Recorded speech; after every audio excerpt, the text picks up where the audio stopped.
All right, good morning, everyone. Thank you for being here this morning. My name is Allison Keene, and I just wanted to welcome you to the Sacramento County Racial Equity Summit, Creating Alignment and Collaboration for Change. Like I said, my name is Allison Keene. I'm with the Department of Human Assistance. I'm a supervisor as well as the lead chair for LGBTQ caucus, and I also sit on the DEI cabinet for Sacramento County. And this is my co-host for the day, Mr. Michael Emanero. Hi, good morning, everyone. My name is Michael Emanero. My pronouns are he, him, and I am a program planner with Department of Health Services, Division of Behavioral Health. And I'm a member of our Behavioral Health Racial Equity Collaborative and former chair of the county's Latino caucus. The purpose of this summit is to foster collaboration and alignment across county departments to build racial equity infrastructure and embedded equity practices and principles into Sacramento County culture. Through this summit, we are striving to increase awareness of racial equity-centered initiatives taking place in Sacramento County, identify opportunities for alignment, and learn how we could work together to build healthy, thriving communities. During the summit, we will have some guest speakers and presentations highlighting county and community collaboration with an overreaching theme of community engagement. We hope you're excited to learn what's happening and how we can all work together. Before we get the day started, I'd like to invite my colleague, Alexandria Russell, to the stage, who will open this space with a land acknowledgement.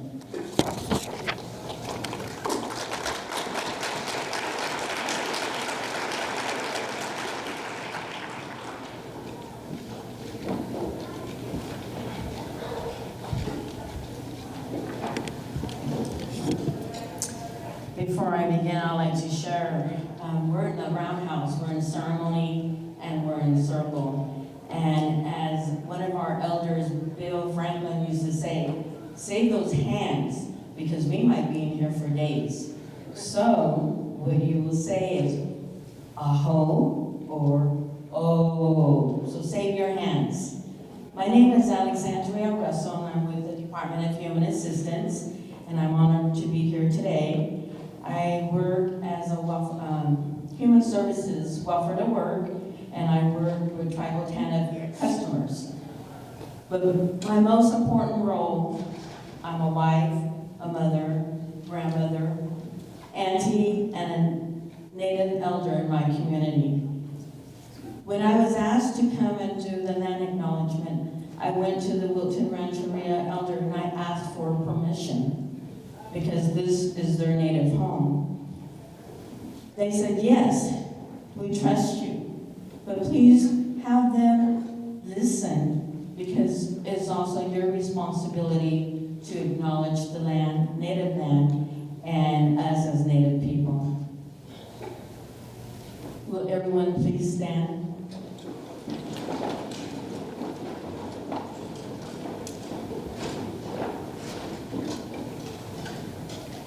Today we're standing on native land. We're here with the ancestors and relatives of the Nisian, Miwok, and Maidu people. They're the original caretakers of the native land, the land that we live, walk, and play on. They have been here for many moons, and they have taken care of the mountains, the land, the sky, the water, also the four-legged and fur and wing relatives. Let us continue to appreciate this land, the water, because if we take care of her, she will continue to take care of us. We're here to honor the ancestors and the relatives that are still standing from the past, the present, and the future. Aho. Please be seated. Can I hear that one more time? Aho. Thank you. I like to share a story. You know, as Native people, we love our stories. I couldn't wait. I asked my uncle, you know, what role do I have? What am I going to do? I can't sew, I can't sing, I can't bead. I'm not a good dancer or singer. He He said, you'll figure it out. My role, I love telling stories. Give me a story, and I'll love to share it.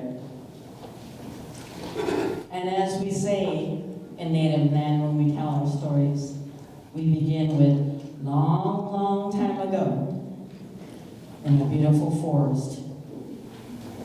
This large fire broke out, huge fire, and all the animals were running away from this fire in the forest. Cougar stood up. He was looking at the fire, and then all the animals running away from this fire. A hummingbird caught his eye. Hummingbird was flying to the fire. Hummingbird, stop! There's a fire. Hummingbird kept going to that fire. Cougar just was standing there looking at everything, not sure what to do. And then he sees the hummingbird coming back. Hummingbird, what are you doing? Why were you flying to the fire? And the hummingbird looked at him. I went to the river to get some water, to try to put that fire out. Cougar looked at him. There's no way. Your beak is too small to carry that much water to put that large fire out. Hummingbird flew off back to the river.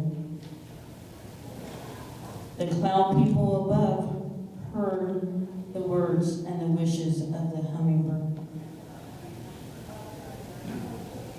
The sky opened up and the rain came down and put that large, big fire out. We too need to be like the hummingbird. We need to take care of the native land that we work, live, and play on. Let us be like that hummingbird. I pray that everyone is going to have a good day in the circle. Today we're all one as brothers and sisters. I'm very excited to represent the Native American community. Aho.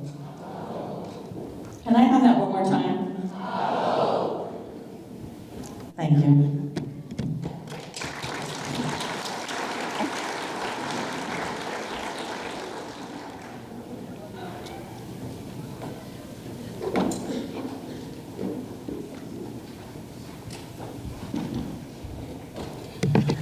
Thank you, Alexandria, for that beautiful message.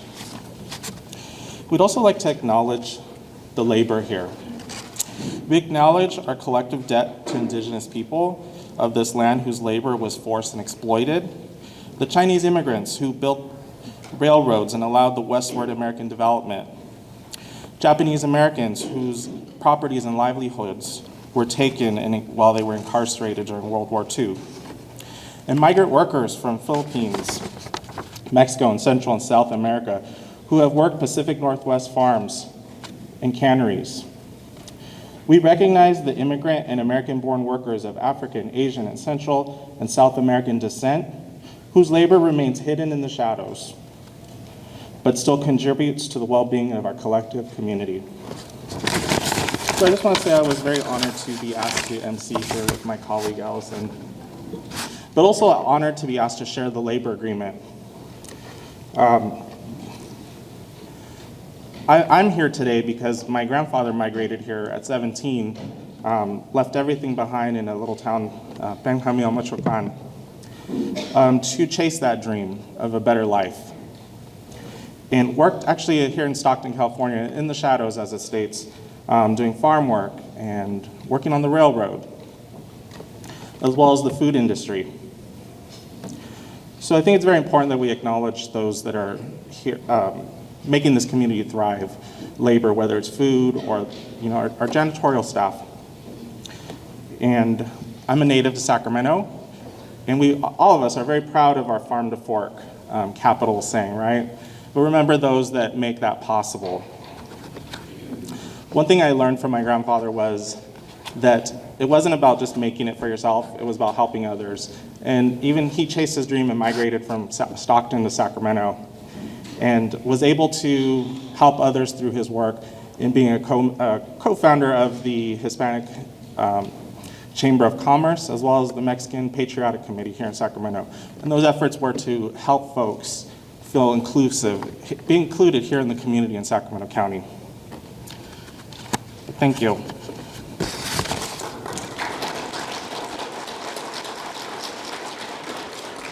Thank you, Michael. I just wanted to share for a moment why I'm here today.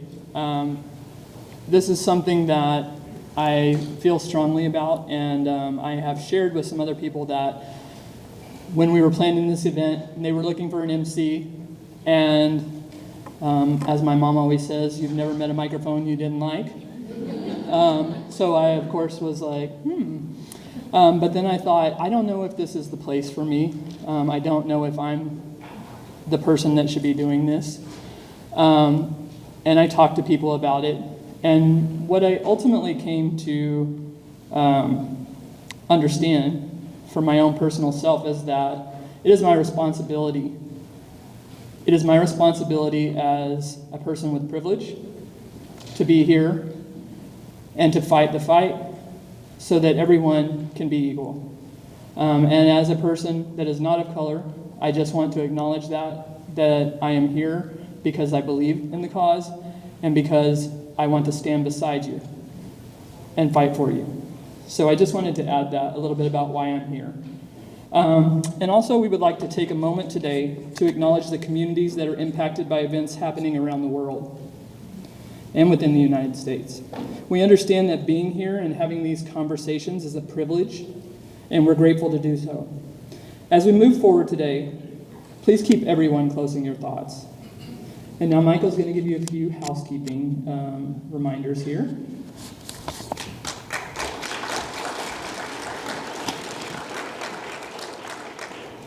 Thank you, Allison, for your allyship. The people you see walking around here in blue and gray polos, those are the committee members and planning committee members.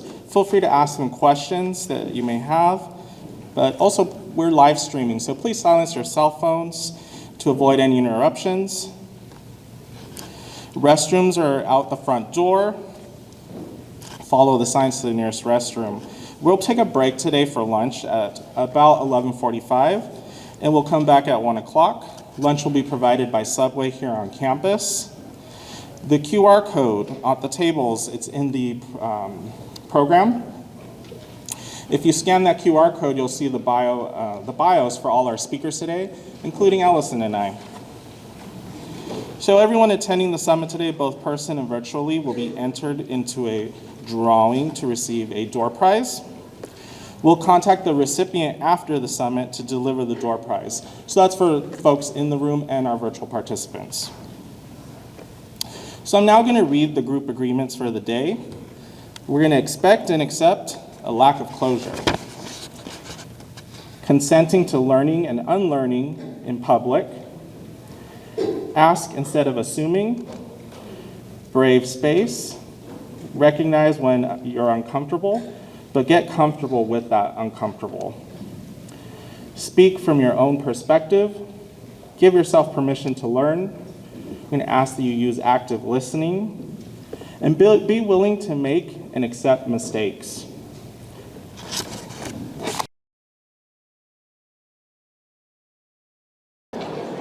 All right, everyone, you can please take your seat. We had a very exciting couple-minute break, right? Coffee, and there was an earthquake alert.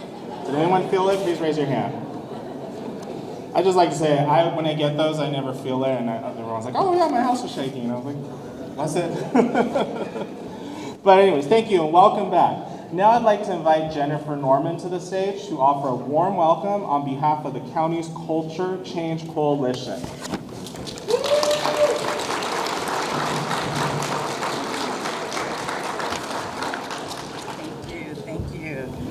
Thank you. Good morning, everyone. All right. So my name is Jennifer Norman. and I need to let you know that I am absolutely excited and delighted to see you here today. This is the beginning of an amazing journey within the County of Sacramento, and your very presence here today will be recorded as a part of the County of Sacramento's history. I have to let you know, I am truly humbled and honored to have this opportunity to welcome you to the county's very first Racial Equity Summit on creating alignment and collaboration for change. You know, when I look back over my life, I have to ask myself, how did I get here?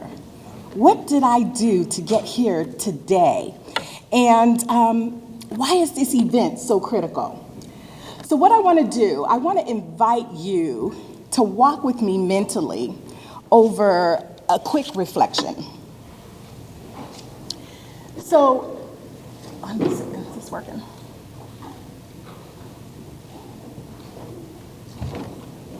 Here we go.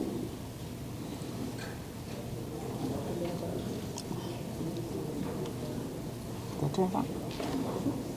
Okay, there I am walking. Okay, that's me. That's me walking. All right. And then hit it again.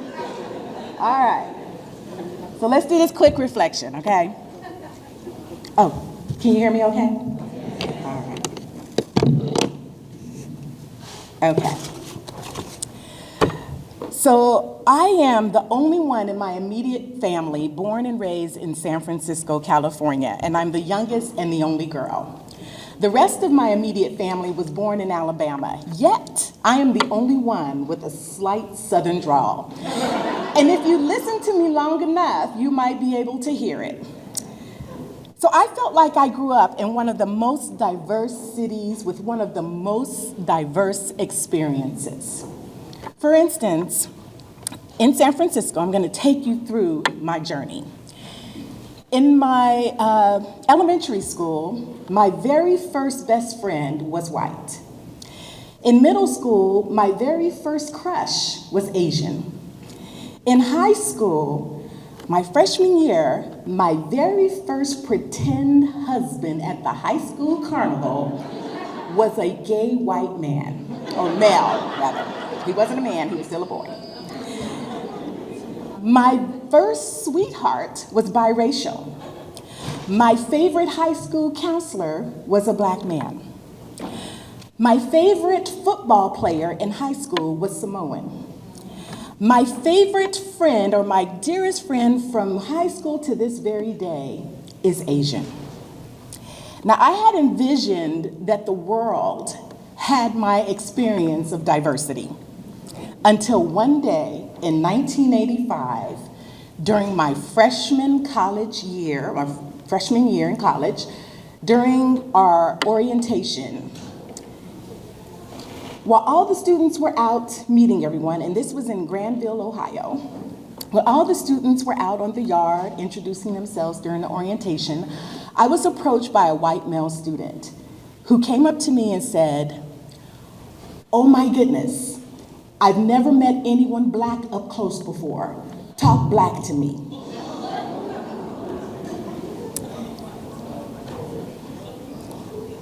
Confused at such a comment, I immediately felt pity and sorrow. Now, most of you probably would have had a different reaction. I can tell by some of the sound in the room, right? You probably would have responded differently. However, I thought to myself, how could anyone have lived a life so culturally insensitive? How could anyone have not experienced my culture in 1985?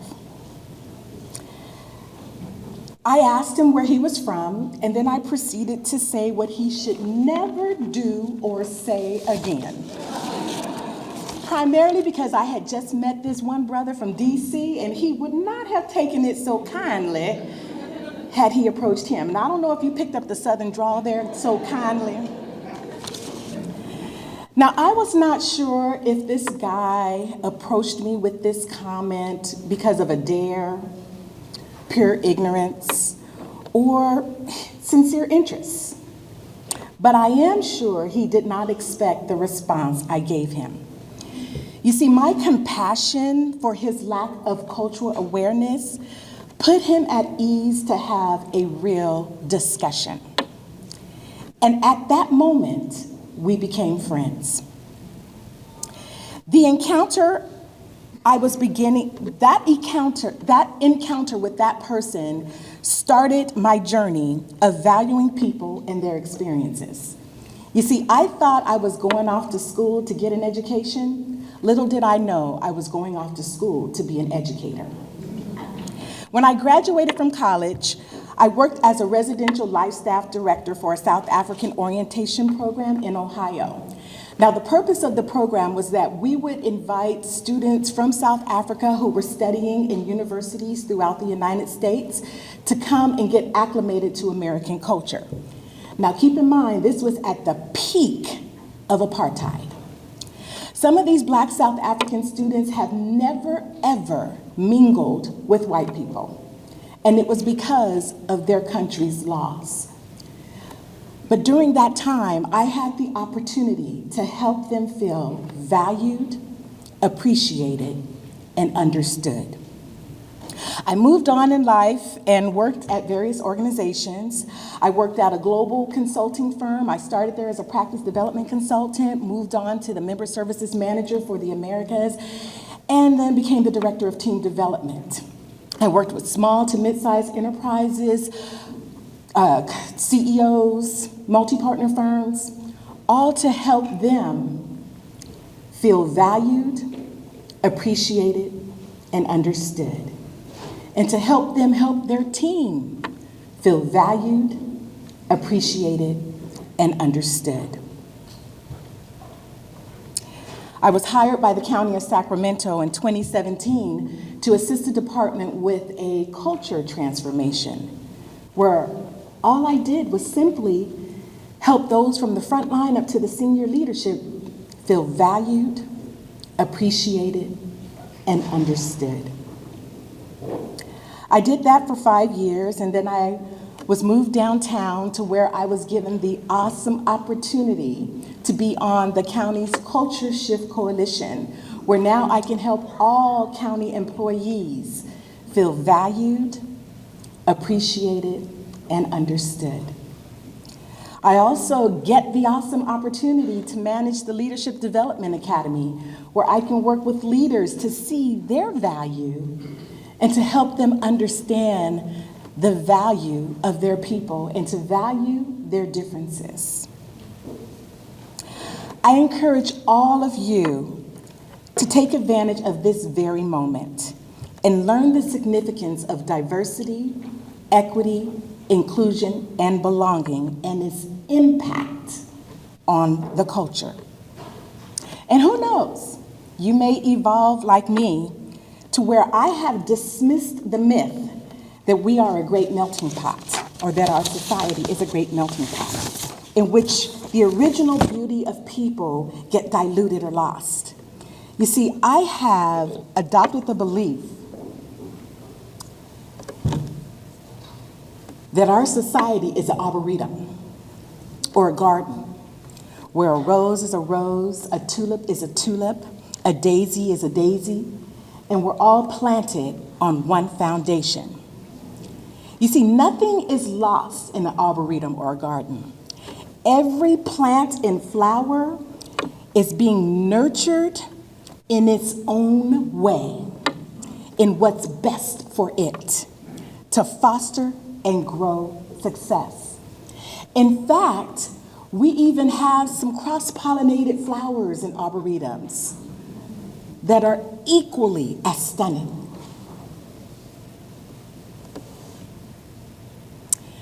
I want to thank you for this opportunity to stand before you and to share my journey, to get a glimpse of what's getting ready to happen in the county in terms of its culture shift, where everyone will feel valued, appreciated, and understood.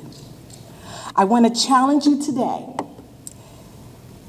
to continue to foster appreciation of every flower and person, and you will see the overwhelming impact that it will bring to the county's culture. Welcome again and enjoy the summit.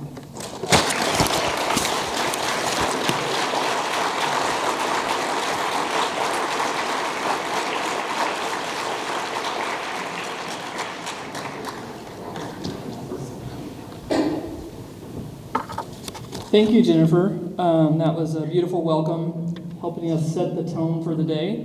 We would like to now invite Sacramento County Supervisor Phil Cerna from District 1 to deliver some opening remarks.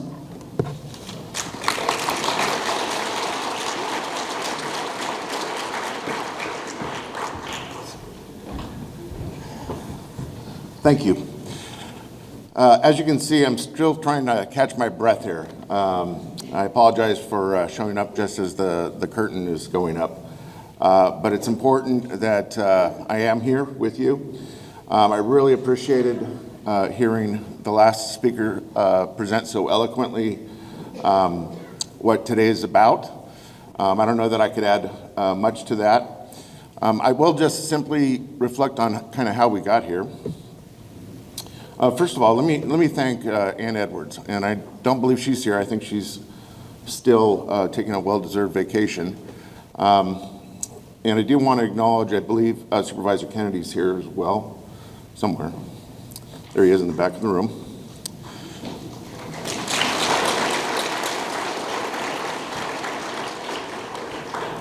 But let's reflect on how we got to this moment where we're here at my alma mater. Many of you also attended Sac State, and that's right, Stinger's up. But it's really gratifying to see such a great turnout. But how did we get here? Many of you will recall that in the depths of the pandemic in the summer of 2020, when we didn't think the world could be stressed anymore, there was a tragic murder of George Floyd.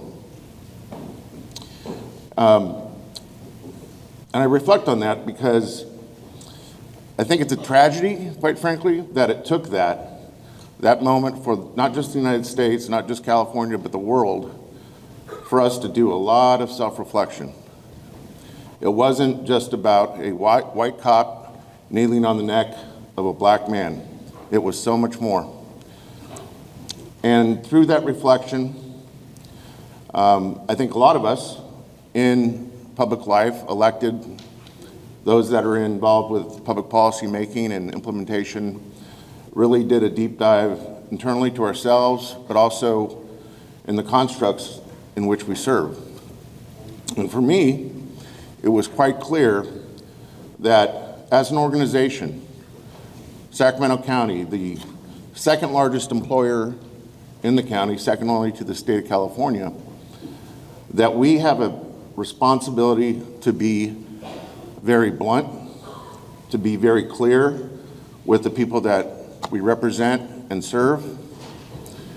And so while I took that first stab at trying to put words on paper that could take that internal feeling that change must happen, it was certainly a collection of all of us, including my colleague, Supervisor Kennedy, including our county executive, who, as I think everyone in this room knows, has been instrumental in the pursuit of culture change for our organization.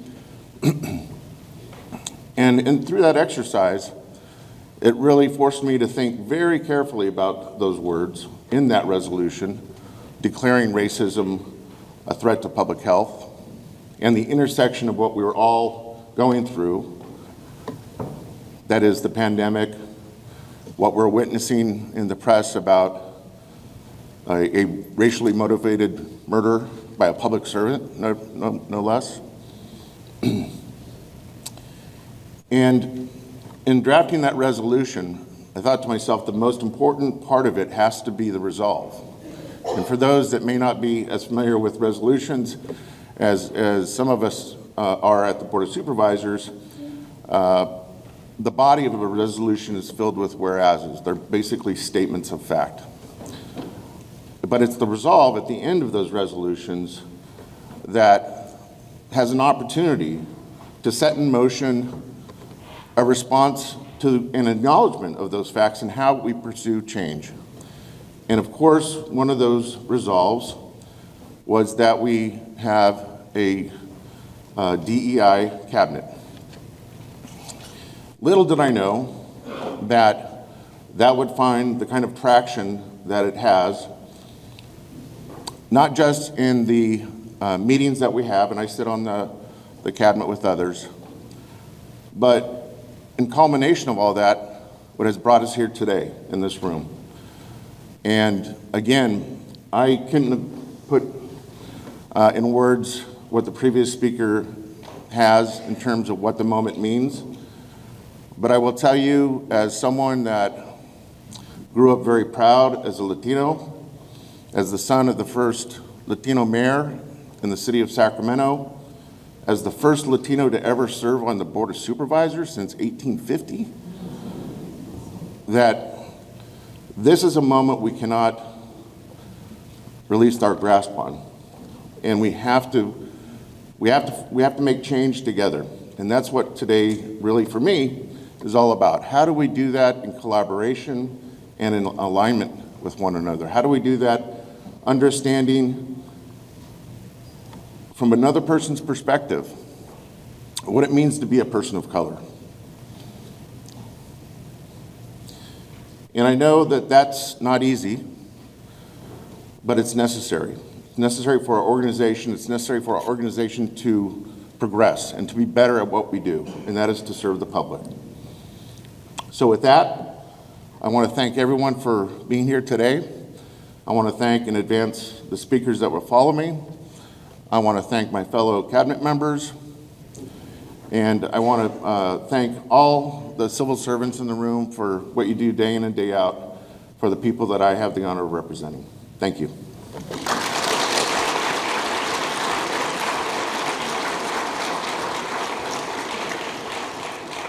Thank you, Supervisor Serna, for those remarks. Did I say Serna? Right? I do know, Mr. Serna. So now we're going to move on with our keynote speaker this morning. I would like to introduce our speaker, Dr. Rohan Radhakrishna. Trust me, I have been saying that name over and over and over in my head since yesterday. So I was afraid I was going to introduce myself as Dr. Rohan Radhakrishna this morning. But Dr. Radhakrishna was appointed by Governor Gavin Newsom and confirmed by the California Senate to lead the Office of Health Equity. He serves as Deputy Director, Chief Equity Officer, and Tribal Liaison for the California Department of Public Health. He believes that inequality in a world of abundance is morally and socially unacceptable. He aims to advance partnerships to change narratives and power structures to help create a California for all. Mr.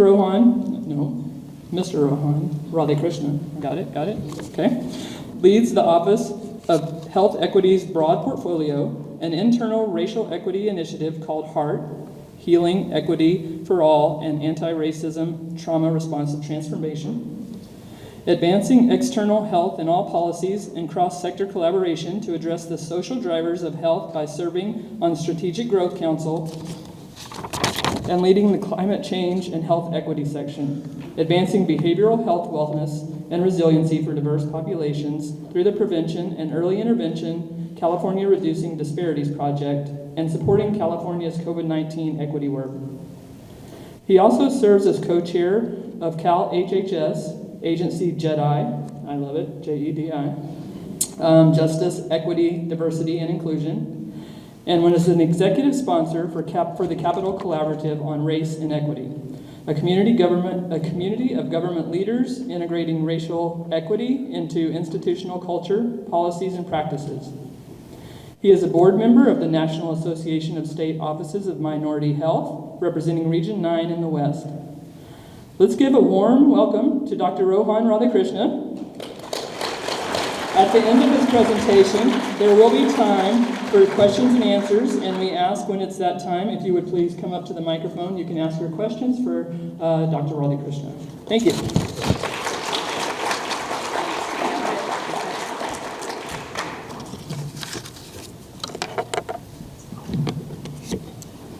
Check, check. Can I get a good morning? Can I get a buenos dias? Can I get a ohayo gozaimasu? And can I get a namaste? The soul within me honors the soul within all of you. Thank you for the honor of joining you on this momentous and monumental day. Please call me Rohan. I stand for love, for dignity, and for transformation. For myself, for all of you, for all Sacramentans, all Californians, and all beings. That's why I'm here. I'm here to talk about words, actions, and outcomes. You are a leader and a spotlight in the fight for racial equity. As Supervisor Cerna said, taking this moment and turning it into a movement. You are part of a broader movement of public servants, of government officials, driving racial equity across this county, state, and nation. We have a lot to learn. There's some other jurisdictions that are a couple steps ahead of us that have some good tips and pointers. And those that will come to us that we can share our journey to continue this movement. So thank you, and let's get started and have some fun. So who all here has played Monopoly? Yeah? Imagine playing the game with a group of people for several hours. It's a heated game, people are really getting into it, and a couple folks have been excluded. They're pushed away, not allowed to join, late in the game. By then, Park Place is taken, there may be a railroad spot left, and as you know, a couple hours with compound interest really changes how much capital you can accumulate and just how you're feeling showing up late in the game. Well, that's the reality of the playing field that we're dealing with. Except it's not a few hours being excluded from the game, it's decades and even centuries. When you look at slavery, genocide, criminal sentencing, redlining, decades of excluding certain communities, low-income communities of color, from wealth accumulation, from loans, from real estate. When you look at where our highways are built and our factories are built, and where grocery stores and parks are not built, you have a sense of the playing field and who's been left out, and how it's hyper-local. It's not even the statement that your zip code determines your health more than your genetic code. It's even the census tract. It's even the block that you're on. And as Supervisor Cerna knows, who served on the Air Resources Board and is dedicated to transportation and regional planning, what surrounds us shapes us. And that includes being at the table of agency, power, decision-making, and resources to control our own lives and our families. So when we look at racism as a root cause, as a scientist, as an epidemiologist, looking at causal pathways, when you ask why is a phenomenon happening, and you ask why 5 times, by the time you get to time number 3 or 4, you're looking at structural, institutional reasons and causes why a thing is the way that it is. And so we in science approach racism as a root cause. The literature is just taking off, and thank you for naming it for what it is. It is a public health crisis, just like the pandemic was. And it warrants a similar response with urgency, with action, and with resources. This is, just like Supervisor Cerna said, where we go from the whereas to the resolved, and where we go beyond the words to the actions and to the outcomes. And we track them, and we're transparent, and we have accountability for those outcomes. So here you can see an article published by a pediatrician that taking this racism as a root cause approach allows us to have very specific interventions. Throughout my talk, just erase the word health and think of racial equity. And erase the word health provider and just think of government worker, because this science body applies to all the work we do as government employees. We want precise impact. That's the targeted universalism that John Powell talks about at the Othering and Belonging Institute, that your behavioral health services has put into implementation by having outcomes plans, starting with Black Sacramentans and then Latino Sacramentans, that we are tracking the outcomes. And when we lift all boats, everyone benefits. We start with those who may be furthest behind for historic reasons, and all benefit. We can have precise impact no matter what outcome we're looking at. We have to go for systems change, not just changing hearts and minds. That's part of the journey, the internal work, but it's necessary and not sufficient. We need systems change. We gotta aim for the long term. This is a moment, like Supervisor Cerna said. It shouldn't have taken the murder of one person or thousands of people over time, unjust by government systems and structures and policies. But let's take this moment and go for that big, lasting change. Take your resolution and squeeze as much juice as you can out of it. Reparations. California is a leader in studying down to hundreds of pages from the Attorney General's Office of the California Task Force on Reparations for African Americans. We'll see what the policy implications are of that, but we can repair and we can offer reparations for many communities and populations through many policy changes to address racism as a root cause.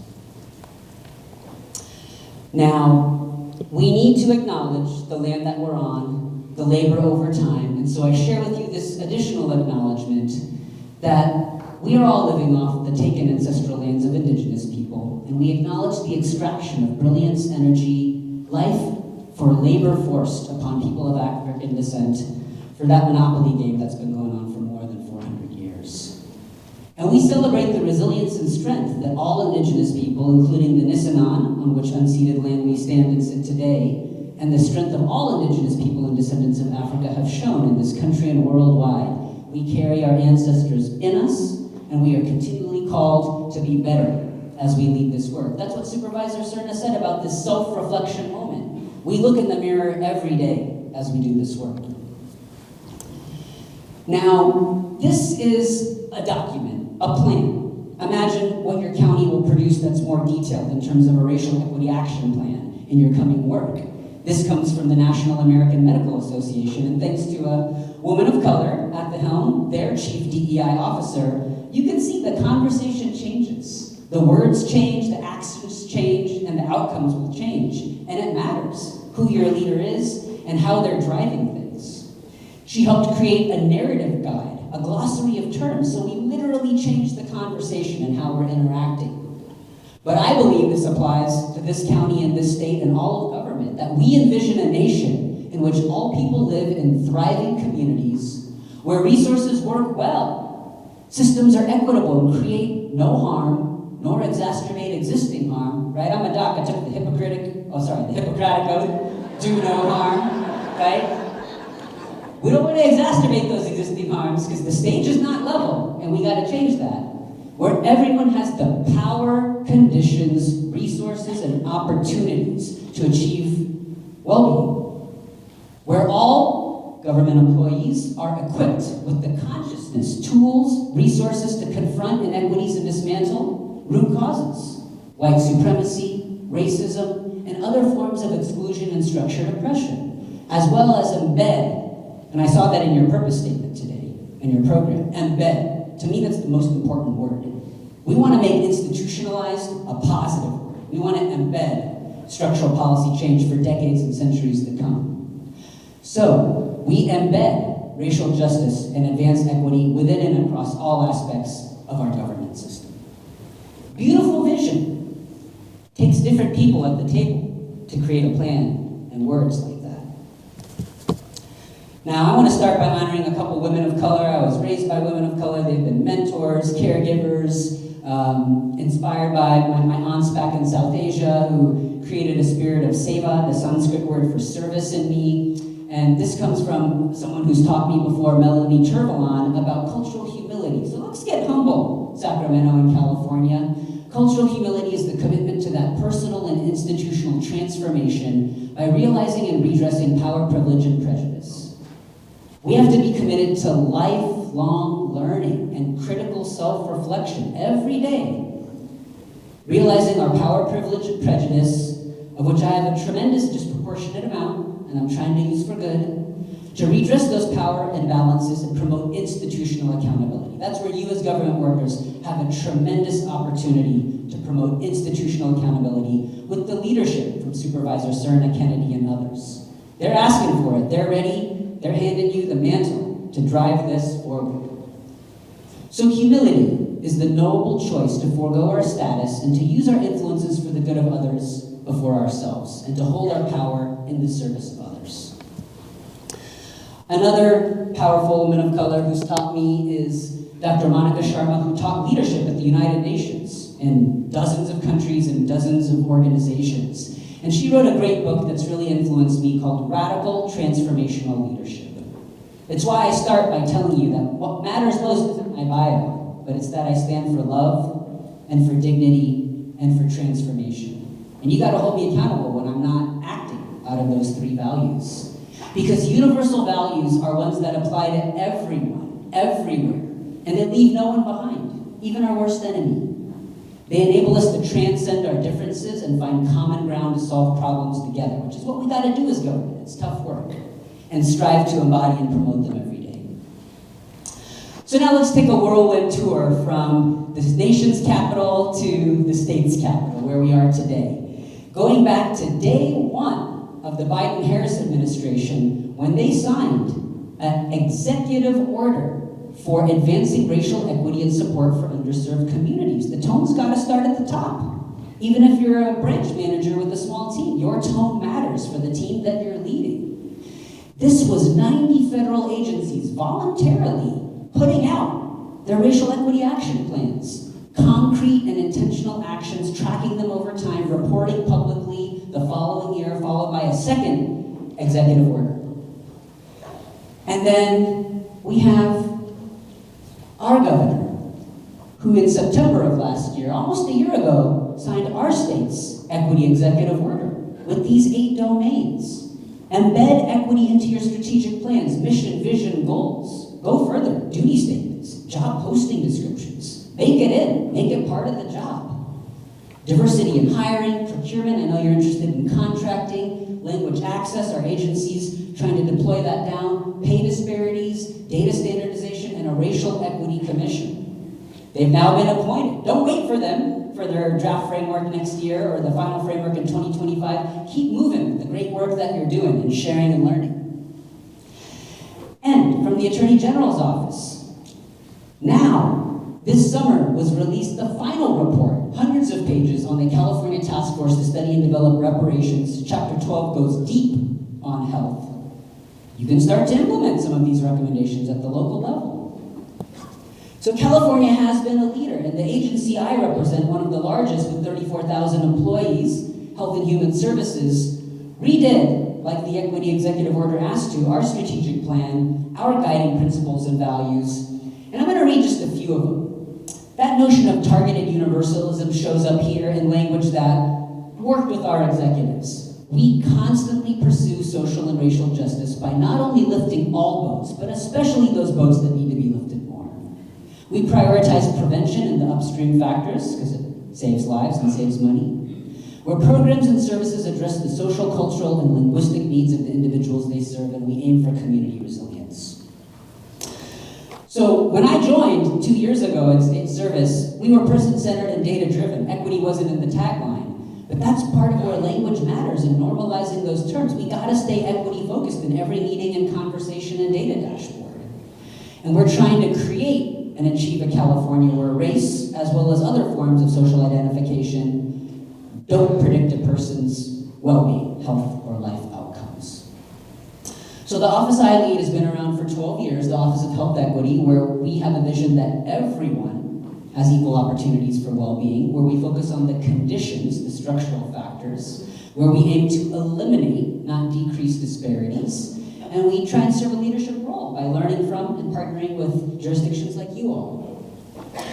Since I've been in the lead role over the past 2.5 years, my 5 priorities for the office are ABC, advancing racial and social equity in government, which is what we're talking about today, behavioral health equity, a crisis especially for our youth that's been long overlooked, climate, action for health equity, the greatest threat this century for all of us, having an equitable pandemic recovery by having those cross-sector planning partnerships that this afternoon we'll really get into, and housing and homelessness. So I want to level set with some definitions. We all come from different different sectors, backgrounds, and may have different terms, and you'll find your own operational definitions in your documents, but we believe that equity acknowledges that there are different histories and circumstances, and that they have different needs and unequal starting points, the monopoly game. And that's why, based on specific needs, we have to provide specific groups with what they need to have the equal and fair outcomes, my favorite word, outcomes. Now, when it comes to racial equity, there's also so many definitions. Simply put, we don't want race to predict life outcomes or well-beings, no matter what sector you represent. And a more detailed definition goes deeper to look at the root causes, like you did by naming racism as a root cause. And here's the action: restructuring institutional policies, practices, and cultural beliefs, actions at all levels. So, this blurry diagram is coming into clarity now, right? Sometimes we're faster than technology. Lets you know how we think about health. I pretty much threw away the white coat and the stethoscope because I knew it was about power and agency, right? That's what determines health, really. And to deal with the downstream is important, but 2/3 of what drives health happens outside of the clinic, outside of the body. It's in the social, political, environmental, behavioral, emotional realm. And what drives it are those institutional and social inequities. So if we don't address those, we're always playing catch up, which is more costly and harmful to some more than others. You're going to get into this afternoon with all the living conditions, transportation, environmental justice elements, planning. What surrounds us shapes us, and so we need to change what surrounds us. This is a summary of what's happening at the state. And I'm going to come down to the county level and share some lessons learned, because we've been practitioners of racial equity.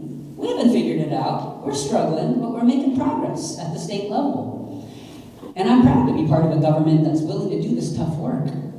So at state government, we have the Capital Cohort on Race and Equity with over 500 different participants from 50 different departments, offices, boards, and commissions. You'll be hearing later from a panelist from the Government Alliance on Race and Equity that's all around California. So many members, cities, counties, and state departments.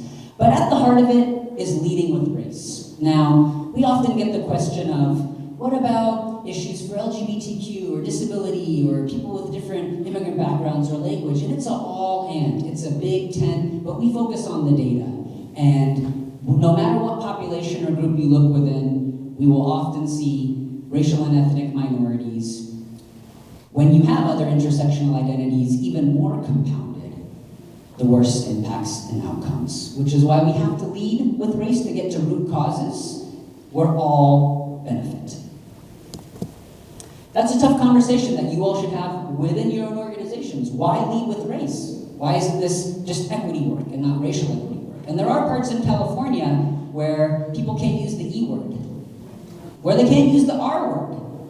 They still do equity work and do racial equity work. They may call it community engagement or empowerment. No matter what we call it, we still need action, accountability, and outcomes. So these are all the departments of more than 50 since 2018 that have been on this racial equity journey in cohorts and working groups, doing the tough work, having the tough conversations. And here's some of the outcomes. Structures matter. Don't rely just on the DEI cabinet or your chief DEI officer. They are not your savior. It's all of us. We are all practitioners. It takes teams with leads and executive sponsors. Our Strategic Growth Council, which brings together 7 agencies, has a working group dedicated to this. The Racial Equity Commission has just been appointed, and you can see food and agriculture, environmental protection. Many are doing this work in their own way. Budget matters, positions matter. Caltrans established an office with 10 positions. Government Operations has a chief equity officer. And our agency said, everybody, wave of a wand, you gotta make a chief equity officer. What if every division had one? You gotta cross-pollinate, you can't rely on a few. It's tough, lonely work, and you need many leaders to drive the work forward. They also created a budgeting tool at the Department of Finance, because equity is really about 2 things: decision-making power and resources. So those financial tools really matter. And finally, they also created a racial equity resource hub.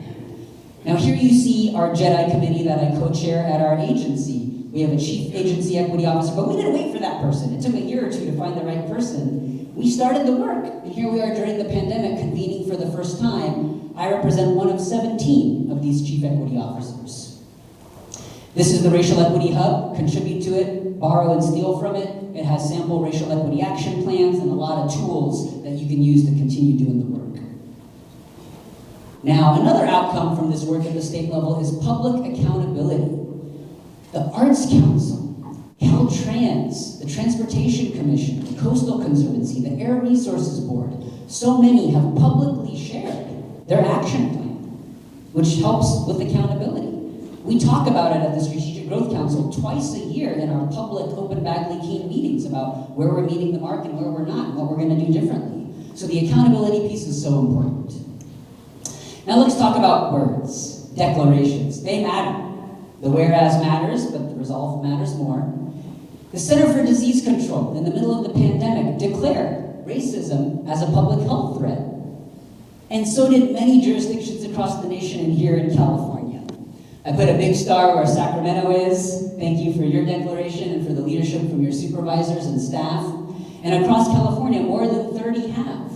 Now, at the time, I spent 10 years as a servant in a county, Contra Costa County.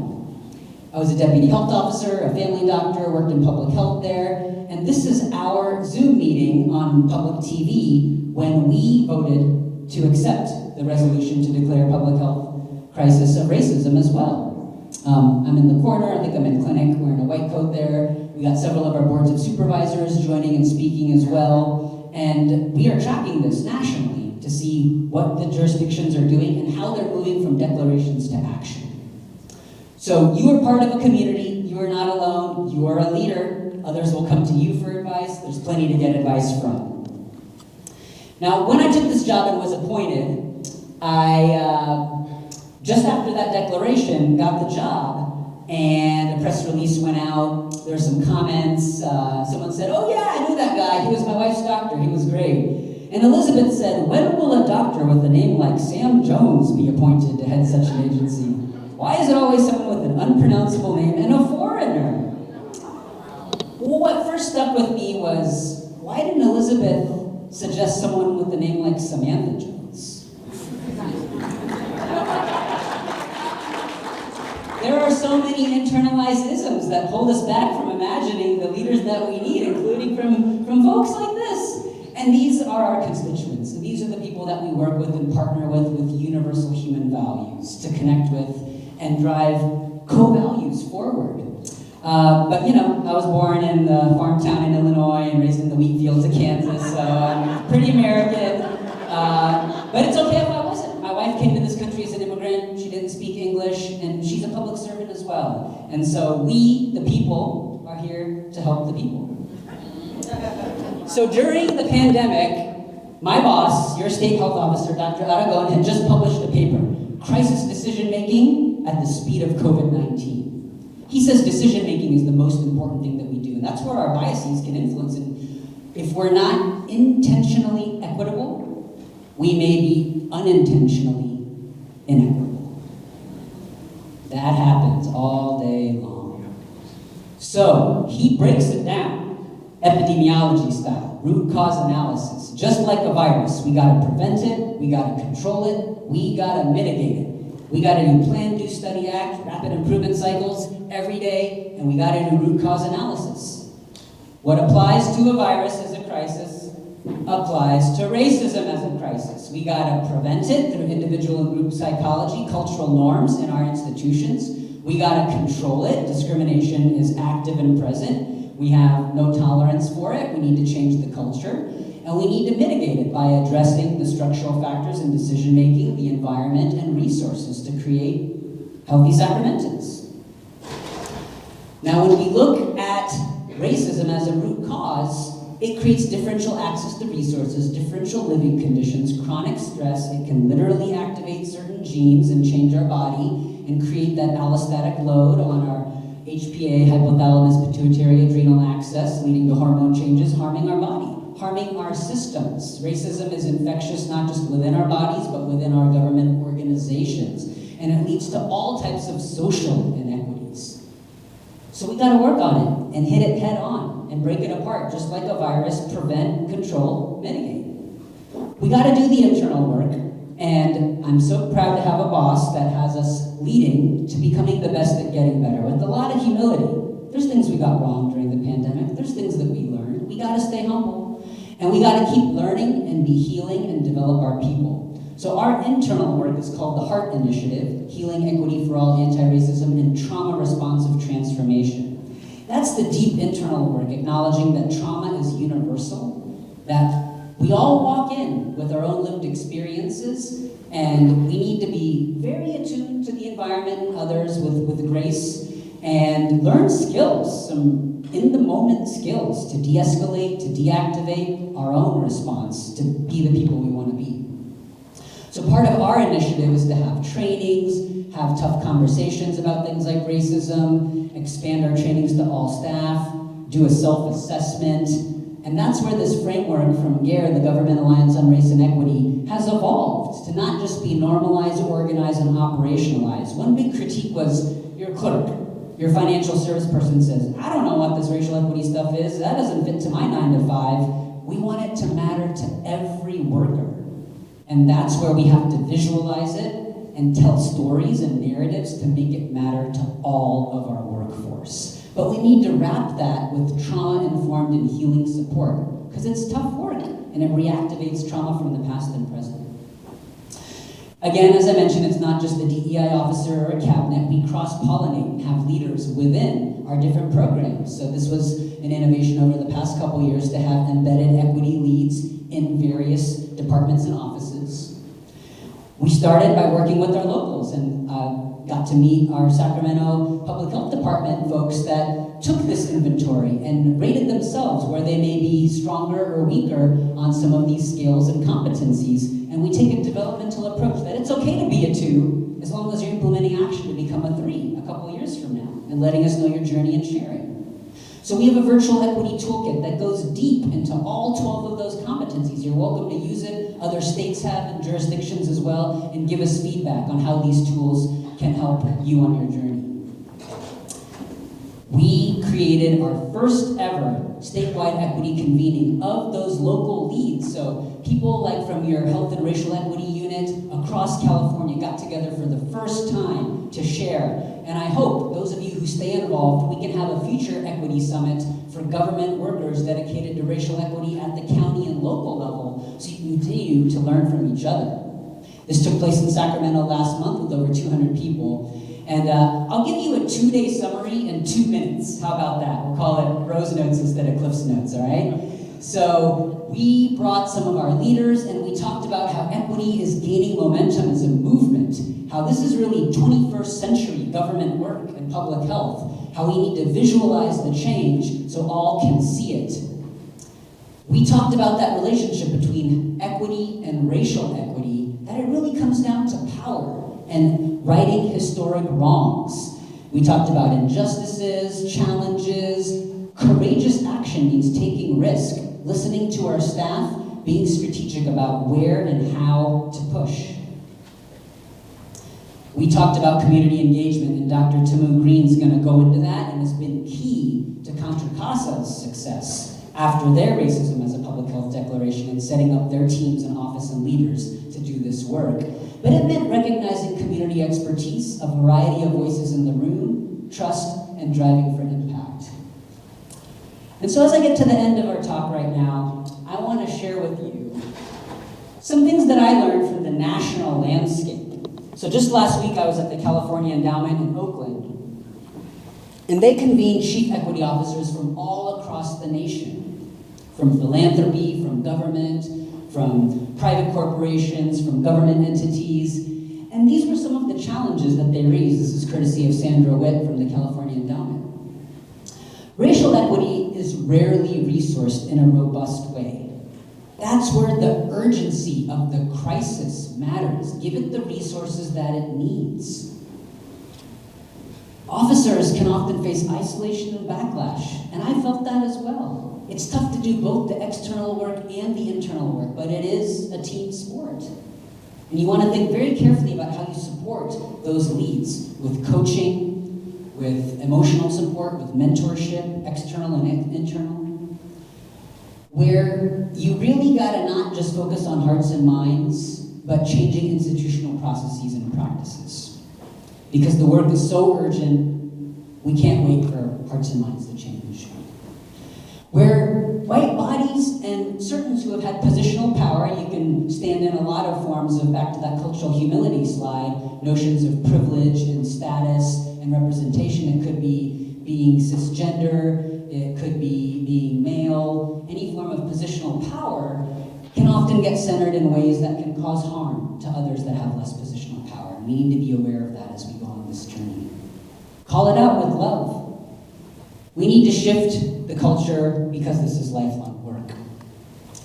Now let's focus on some of the enabling factors, some of the positive things that allow for change. Number one, public or external accountability. Making your plans known so all your staff and all your residents are aware of your intentions and can work with you as you face challenges on the journey. That it really takes a growing number of racial justice practitioners. So we'll get to my call to action, but it's really that all of you are racial justice practitioners. It's not just the cabinet or the officer, it's all of you. And that the staff organizing matters, executive leadership, gotta be on board. Now, some other enabling factors are using those tools and frameworks. There's so many, pick a few and drive and go. Budgeting, contracting, hiring, there are plenty of best practices out there to borrow from. And this is the really tough one. You gotta build a container to process and metabolize the discomfort. If you're uncomfortable, you should be. That's part of your antenna, knowing that you're doing the right work. But we don't want to just invite harm upon harm. We want to heal and provide those supports. So we took the journey of trauma responsiveness. Others read books like My Grandmother's Hands that focus on somatic abolitionism and literally how we feel the tenseness in our body if your throat gets tight or your shoulders shrug or your face tightens when you're having a tough conversation. That's part of what we need to metabolize and process until we become more comfortable talking about acting on these isms. So here's one framework amongst many that your division or your department or your agency or your county government could consider, because it's a continuum. We take the developmental approach. Be honest, look in the mirror. If you're a 2, that's fine. Ask your staff, ask your community partners, ask your residents. We asked our community advisory board and our own staff to rate us. And if we're between a 2 and a 3, that's fine. But we're on a journey to become a 4 or a 5. And we are in some regards, but not in others. So it's beyond passivity and tokenism. It's beyond performative work and just forcing people to comply with something but not really understanding why. It's getting to affirming our values and ultimately being transformational as an organization. Like Supervisor Serna said, you are the 2nd largest employer. That is huge power to change people over time. If you bake it in and institutionalize it, it will last for centuries. Another framework that Dr. Green is going to go into depth with you on, that I use every day in my work, comes from the Movement Strategy Center, and really talks about this spectrum of community engagement towards ownership. And so as you go on your racial equity journey, I'm just going to share some things that Contra Costa shared with me this week on their journey, because they're a few steps ahead. They have got some people appointed in place, ready to go. They got budgets named on what they're trying to prioritize. And they really went far right in terms of delegated power and community ownership over the process. There were a lot of advantages, and you can see their document that I've shared with your team, their 30 pages of recommendations. It looks and sounds different than other plans and recommendations because of who was at the table and the amount of power and agency that they had to build the vision for the future. So again, we want to go beyond marginalization, placation, tokenization to really change the message that we're giving to the community. It's not we'll keep you informed about this plan or, you're making us think and we're going to try and think differently about this, but we're really unlocking your collective power to transform because we are one and we are here to serve you and you need to tell us how we can do things differently. So So I encourage you, as you go on that journey, to shift to the right. It's uncomfortable. We go through it all the time with big, multi-million, billion-dollar initiatives where we're asking our staff to, what would it take to go to a 4? You gotta mitigate some risk, you gotta have some uncomfortable conversations, you gotta have different people in the room, but try it and the outcomes will change. So with permission from the core committee from Contra Costa, after their racism as a public health declaration, and I encourage you to invite them to your future meetings to go deep, I'm sharing some of their recommendations. The link is below. It's a roadmap. It has a budget, it has maps for staffing, it has a lot of detail about what a county commitment to racial equity could be like. Now, they're still very early in pre-implementation, but they put it out there. Some things they wanted me to share were that philanthropic funding allowed for some freedom and flexibility in who was at the table, how they talked about things, the ability to gather over time, and really saying the resources that are needed to do this well and do this right. Naming root causes. Poverty, the isms, white supremacy, many others were part of the process and showed up in the findings and wouldn't have without some outside support. Multiple engagement platforms, not just your survey or listening sessions, community cafes, one-on-ones, ASL, Spanish, Asian languages, and others. Paying people for their time and expertise. Multilingual translation, and here's the big one, co-directors. Now this emerged last week when I was at a national proceedings on equity officers, on lessons learned. And it's really emerging that one person can't do both.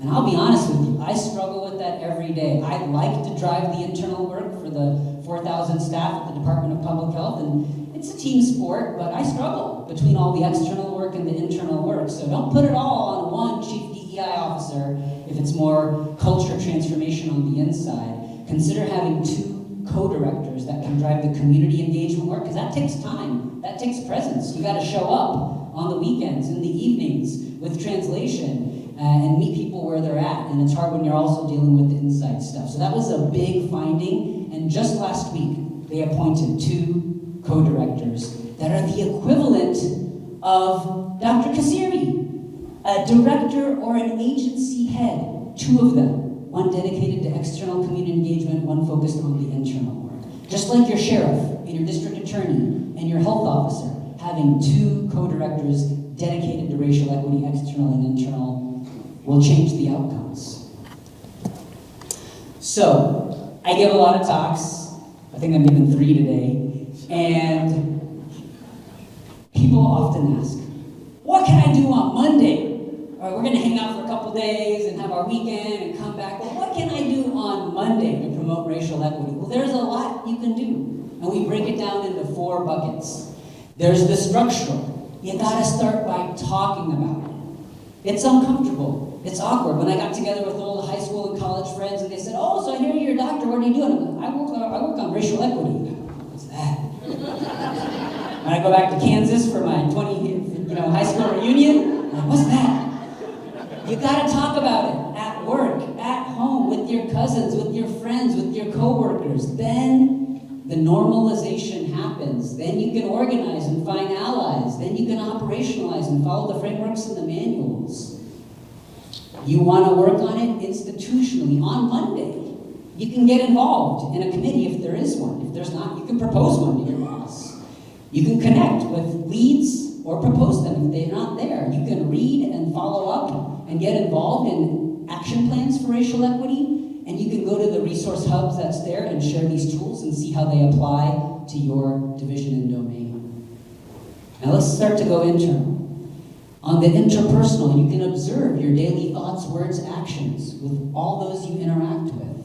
You can take a 21-day racial equity challenge. Do it with your partner, with a friend, with a colleague. You watch little videos, you read little articles, you talk about it. You go on that personal journey by diving deep. That's part of the lifelong learning. And then you do the internal work, that self-reflection. You could read a book like How to Be an Anti-Racist by Ibram Kendi, or My Grandmother's Hands, that take that deeper somatic abolitionism, trauma-informed approach. And you can check in yourself. I do this when I brush my teeth at night. I ask myself, how did I practice and promote anti-racism today? Maybe not. Maybe I took a step back, maybe I took a step forward. Maybe I was brave and was willing to do or say something uncomfortable to provide cover and support for others, but that internalized work is just as important.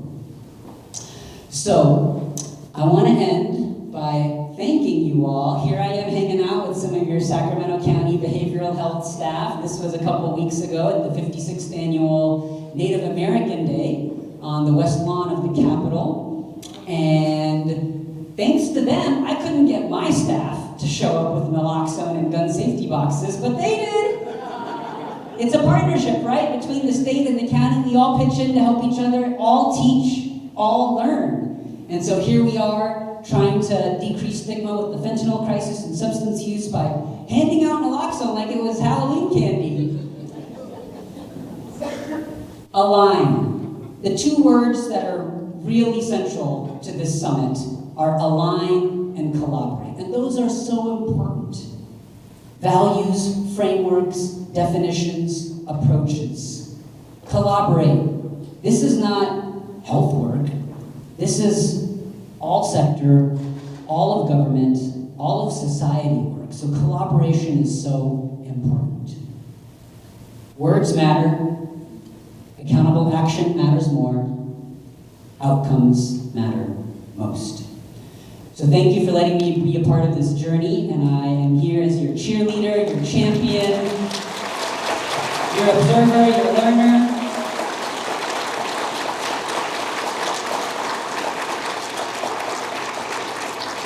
And I would love to engage in some conversation with all of you. Thank you for what you do. Any questions? Anybody want to come up and we can bring the mic out to you if you don't want to get up. If you have a question, raise your hand. Well, come on now.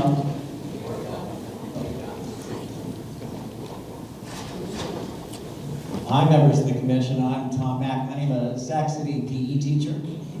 And I've got students with acanthosis nigricans. For those of us who don't know what that is, it's a patch of leathery skin on the back of your neck, which is a sign of hyperinsulinemia. And Coach, there are a lot of long-term goals which are wonderful. I'm hoping to find out what the Department of Public Health can do with chronic metabolic disease that is essentially staring us in the face. Thank you, Coach.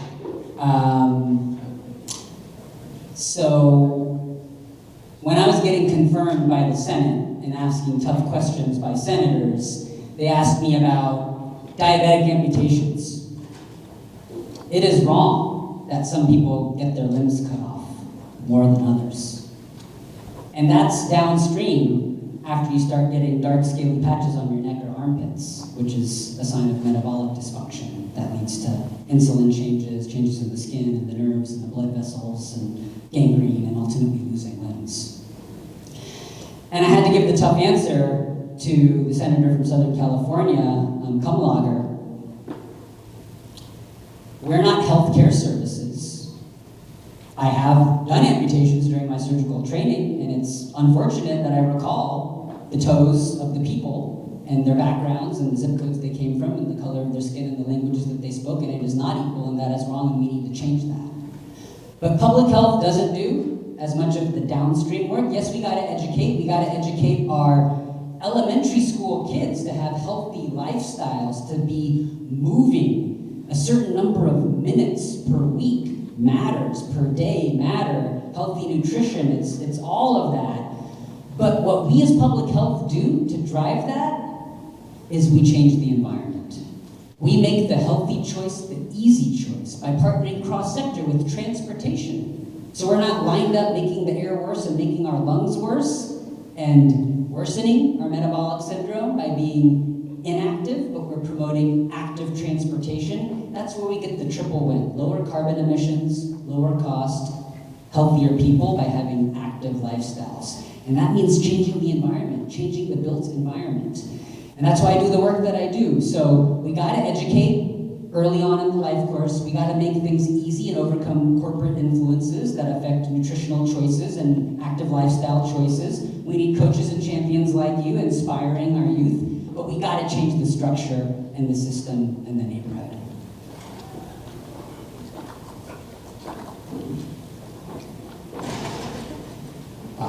Brandon Kim, Sacramento County. Great presentation. I do have a question about your thoughts on moving this to the K through 12. This DEIB work, I think is phenomenal for adults, but I think if you're going to crush systems of oppression and white supremacy, I think this is probably the generation that's coming up that's going to be able to do it because of so much cultural exchange with the internet. But I worry about the branding of the media, because as soon as you start talking about DEIB work, people think it's critical race theory. And when you start doing DEIB work, you have to answer why we're here. And the structures and the systems of oppression don't want to deal with the why we're here in the first place. So I'm curious to hear your thoughts on that. Thank you. Early in the life course is where we need to intervene, and our future leaders, our youth, are the most important people that we need to support. Look, I come from rural Illinois and Kansas, so I can code switch and use different terms to talk about those universal human values. Let's go back to the Constitution. We the people, liberty and justice for all. Who's going to argue with that? Look at the data and the outcomes when it comes to educational attainment, and start there. Don't use the buzzwords necessarily that may isolate people. Aim for those win-win scenarios. Think about how the SATs changed because of the data. They did studies showing that if you focused on your gender and your race before taking a standardized test, your performance was lower. And so they got rid of it, or they asked it at the end. That's a structural change to a test that changed the outcomes of educational attainment. Follow the data. I don't need to say CRT or DEIB. I can use science to talk about root causes and track things back to the data and tell a story that relates to people, because we want their kids and their families and neighborhoods to have a fair and level playing field. And so I think narrative is what I'm a student of and learning from every day. It really matters to not polarize. It means going back to those universal human values and meeting all people on this journey to create a better society. Hi, my name is Tanisha Travis. I work for Sacramento Steps Forward. I'm the Partners with Lived Expertise Coordinator. I have $1 million question for you. Gosh, there's a lot of people in here. My heart is racing so fast. Out of all of the recent conferences that you've been to, especially with leaders of DEIB work in their various places, I'm wondering if you gained any insight for those of us that are working in racial equity within our organization and come up against significant resistance, isolation, just everything that you could think of to not move the work forward. Because I feel like people really want to say that they're doing the work, but really stand in the way of the work being done. So I'm wondering if there are any insights from those teams of people on how we can support one another and move through that very aggressive space, because there doesn't seem to be a lot of answers around that. Real talk. I struggle with that too, sister. And what I found that's helped me is support circles.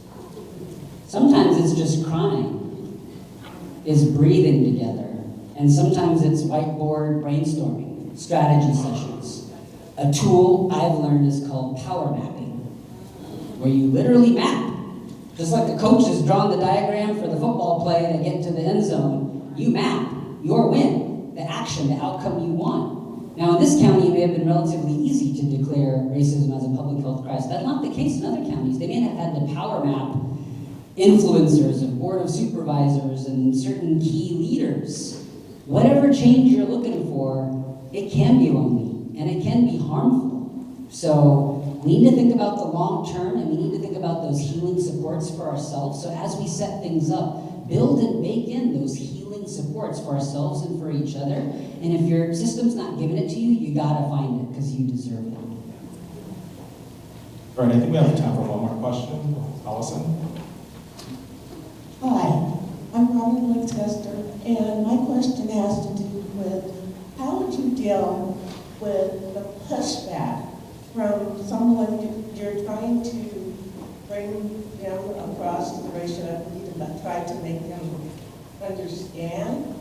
How would you deal with that pushback from other people where they don't seem to be open with it, or they just don't get it because it's not in their purview? They haven't dealt with it in their life before.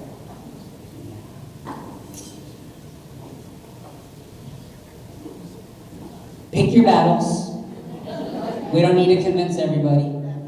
Focus on the key decision makers to get to the actions and outcomes that we need. Don't waste your breath or energy. It's too precious. Be humble.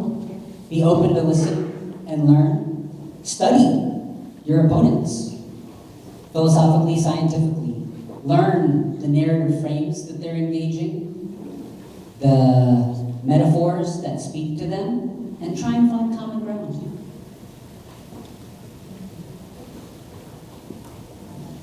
All right, thank you so much.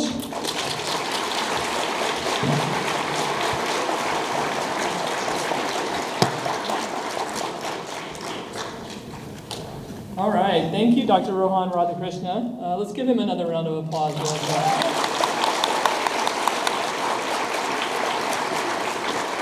And thank you for that powerful message and reminding us why we're all here and how we are all a part of this journey towards racial equity.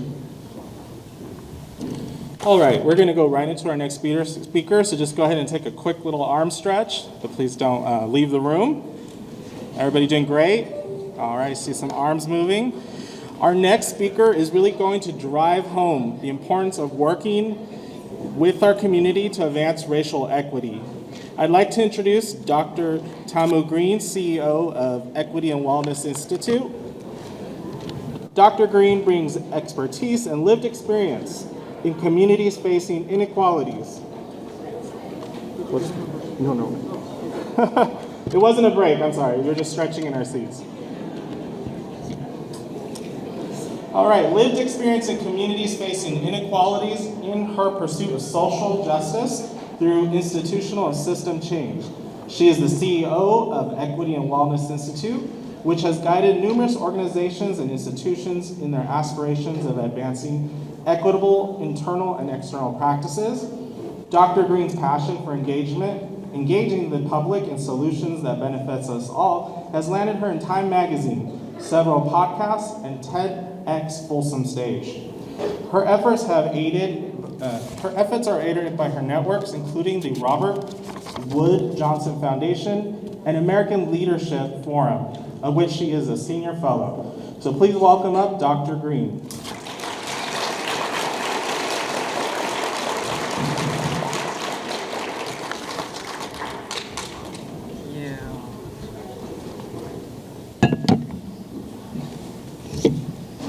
Good morning, everyone. I feel like the bar has really been raised with these presentations this morning. I just up my game.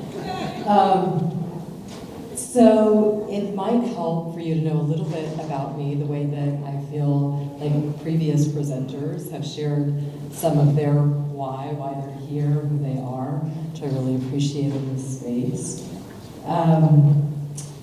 I had an experience kind of not unlike one of the previous presenters, where someone came up to me when I had moved up from living in Compton to Sacramento with my mom for junior high school, went to Sutter Middle School, and the very first day that I was there, some students walked up to me and said, "What is you?"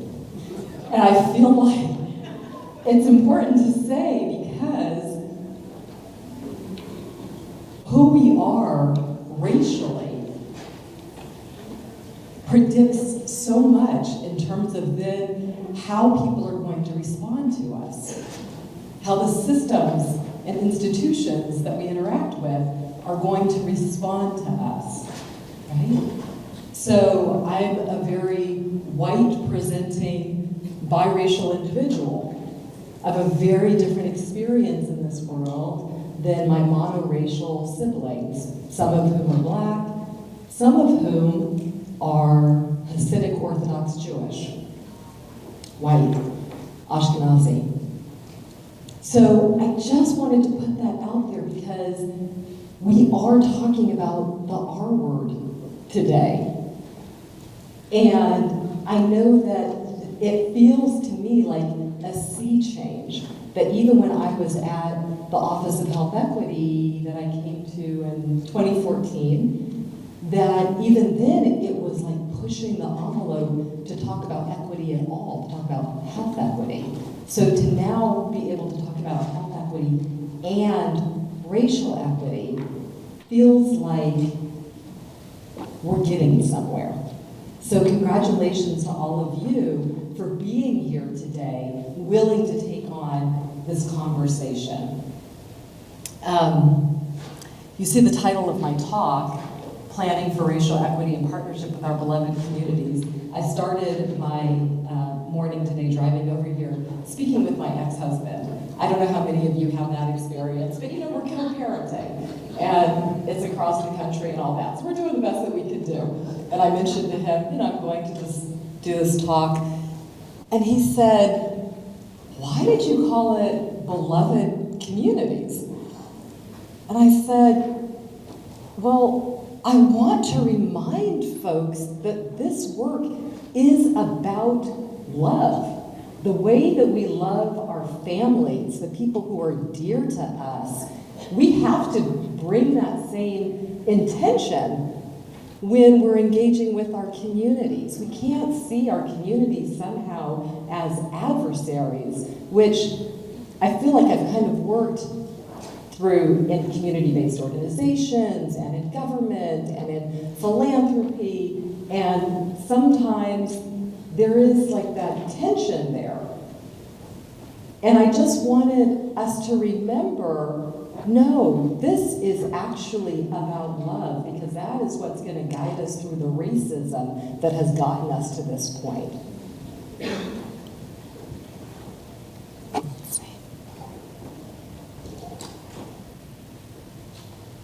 And I was asked to talk about what is a racial equity action plan. Now, I want to point out that I was originally asked to do this for a really small session. And so I'm really happy to be here with you today. And I'm so glad that everyone is able to have this conversation with me. But I really did imagine this to be a conversation. And so you'll see as we get through what I mean by that. But what is a racial equity action plan?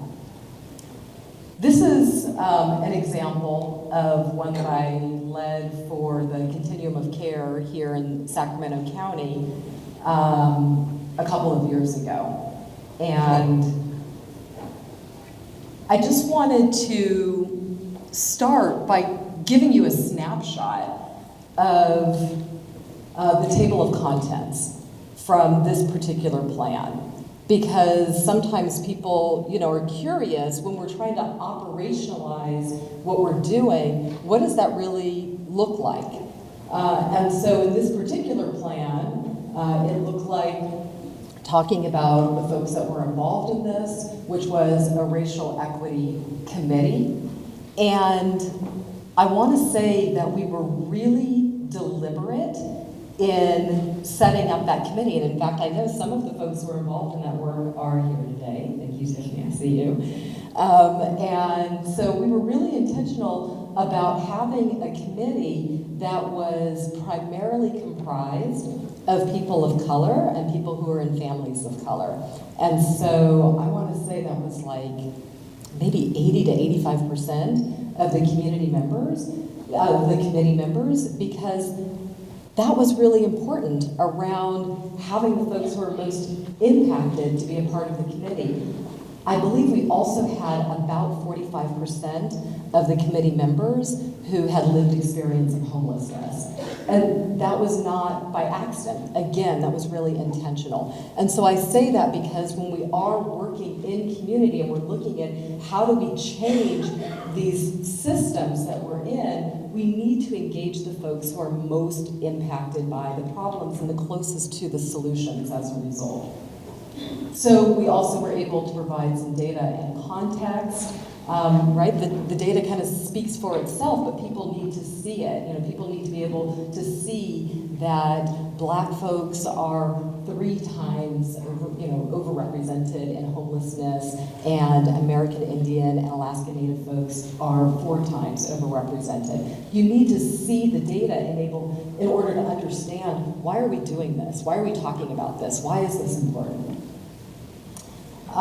We talked about our vision and our process so that people could see how we got to this plan. What is it that we did? And that involved actually doing community-based participatory research, training up the members who are part of the committee to go out and do that research themselves, which was fantastic, phenomenal. It involved doing community forums. It was really about bringing in voices that we didn't have represented as strongly as we wanted on the committee. So just to talk about what the process was that we went through in order to get to this plan. And then you can see in terms of the findings and the recommendations that we were looking at what are the areas where we really could have influence. And so these findings, recommendations, essentially surfaced in these bucket areas that we could make this ad hoc racial equity committee, for example, be an actual standing committee of the continuum of care that had not, continuum of care board. That was not the case before. They have a number of other committees, but they didn't have a racial equity committee that was standing, and that the idea behind that is that the members of the Racial Equity Committee would actually liaison with all of the other committees of the board as well. So that was something that surfaced. Data with the racial equity lens, training and education and normalizing conversations. Part of our process, by the way, was to do a training series that was available not just to the committee and the people who were working directly in homelessness, but to the entire community. Staff and leadership diversity, assessment and prioritization, language access, equitable funding. When the funding is coming through to fund initiatives, who's getting that funding? And partnerships, and the Homeless Management Information System, or HMIS. So I just wanted to give you a snapshot of the kinds of things that can surface in a racial equity action plan. They're going to look different depending on who's doing the plan, but this is one example.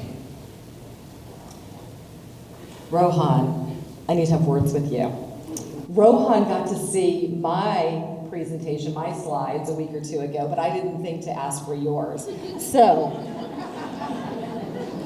he's got the updated with the, what was that, visualize in the middle, so now I'm looking like I'm, last season's clothing. Okay.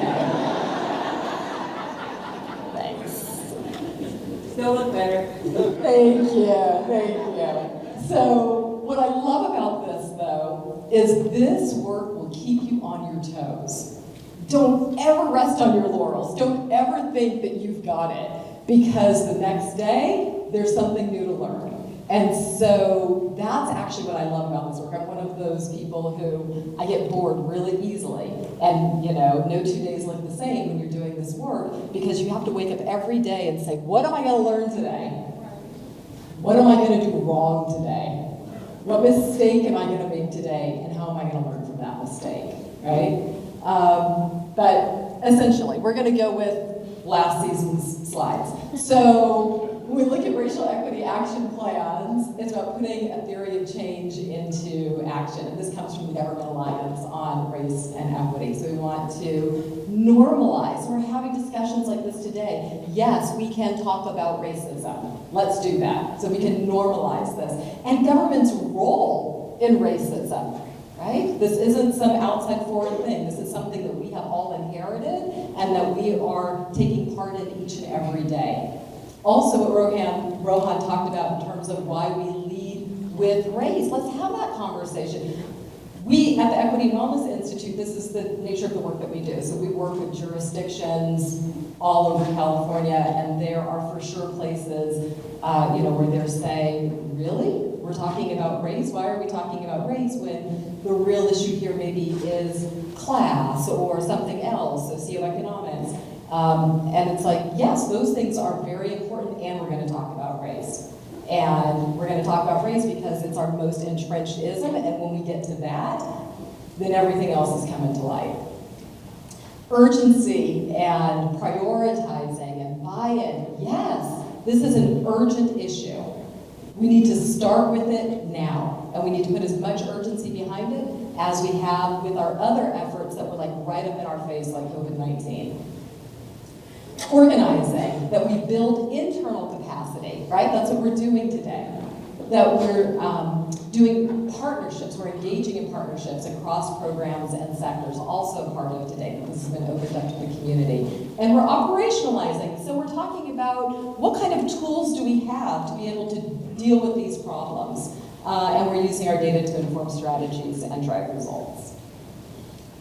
So they're a means to an end, not the end, right? So these plans that we put together, racial equity action plans, they're not the outcome, but they're a way to be able to get to the outcome. They're a process and the product. So when I talked about all of that work that we did with the continuum of care around the racial equity action plan, all of that was actually done in a 6-month period because it's urgent work and it's critical work. But the process was as important as the product because it helped to increase trust and relationships and bring voice into essentially a system that really needed it.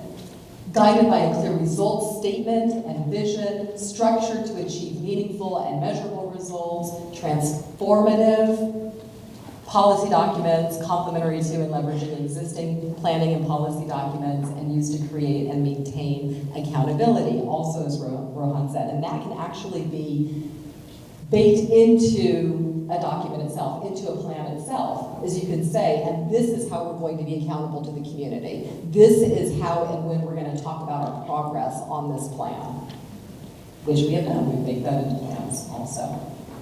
So, I think one of the most important things about a racial equity action plan is understanding what your institution's spheres of influence are. They're going to look different. You know, if you are a school district, that is going to look different than if you're the Department of Public Health, which is going to look different than if you're the police department, right? So understand what your spheres of influence are and maximize them. So here are some potential spheres of influence. There may be other ones as well, but these are some of the things that I've seen and have worked with different jurisdictions and agencies on. Training and education. What kind of training and education are you providing? Is it the kind of training and education that people really need, or is it something that kind of checks a box and doesn't make people feel too uncomfortable? Technical assistance. Are you able to provide technical assistance? And if so, who are you providing it to? What does it look like? Is there a cost that's associated to it? But a lot of government agencies are in a position to be able to provide technical assistance. What do your projects and your programs look like? You know, what are your offerings? Your data collection, analysis, and reporting.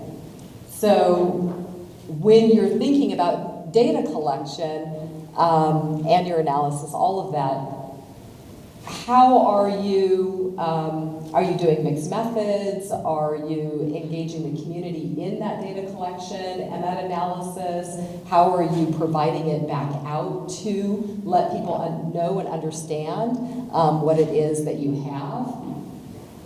Tribal relations. Are you in an agency that has the opportunity to improve upon its tribal relations? Even with the plan that we did for the continuum of care, one of the very specific recommendations in that plan was to ensure that Wilton Rancheria could come on board to the Continuum of Care Board or create its own continuum of care. So like really specifically calling out if there are areas to improve tribal relations.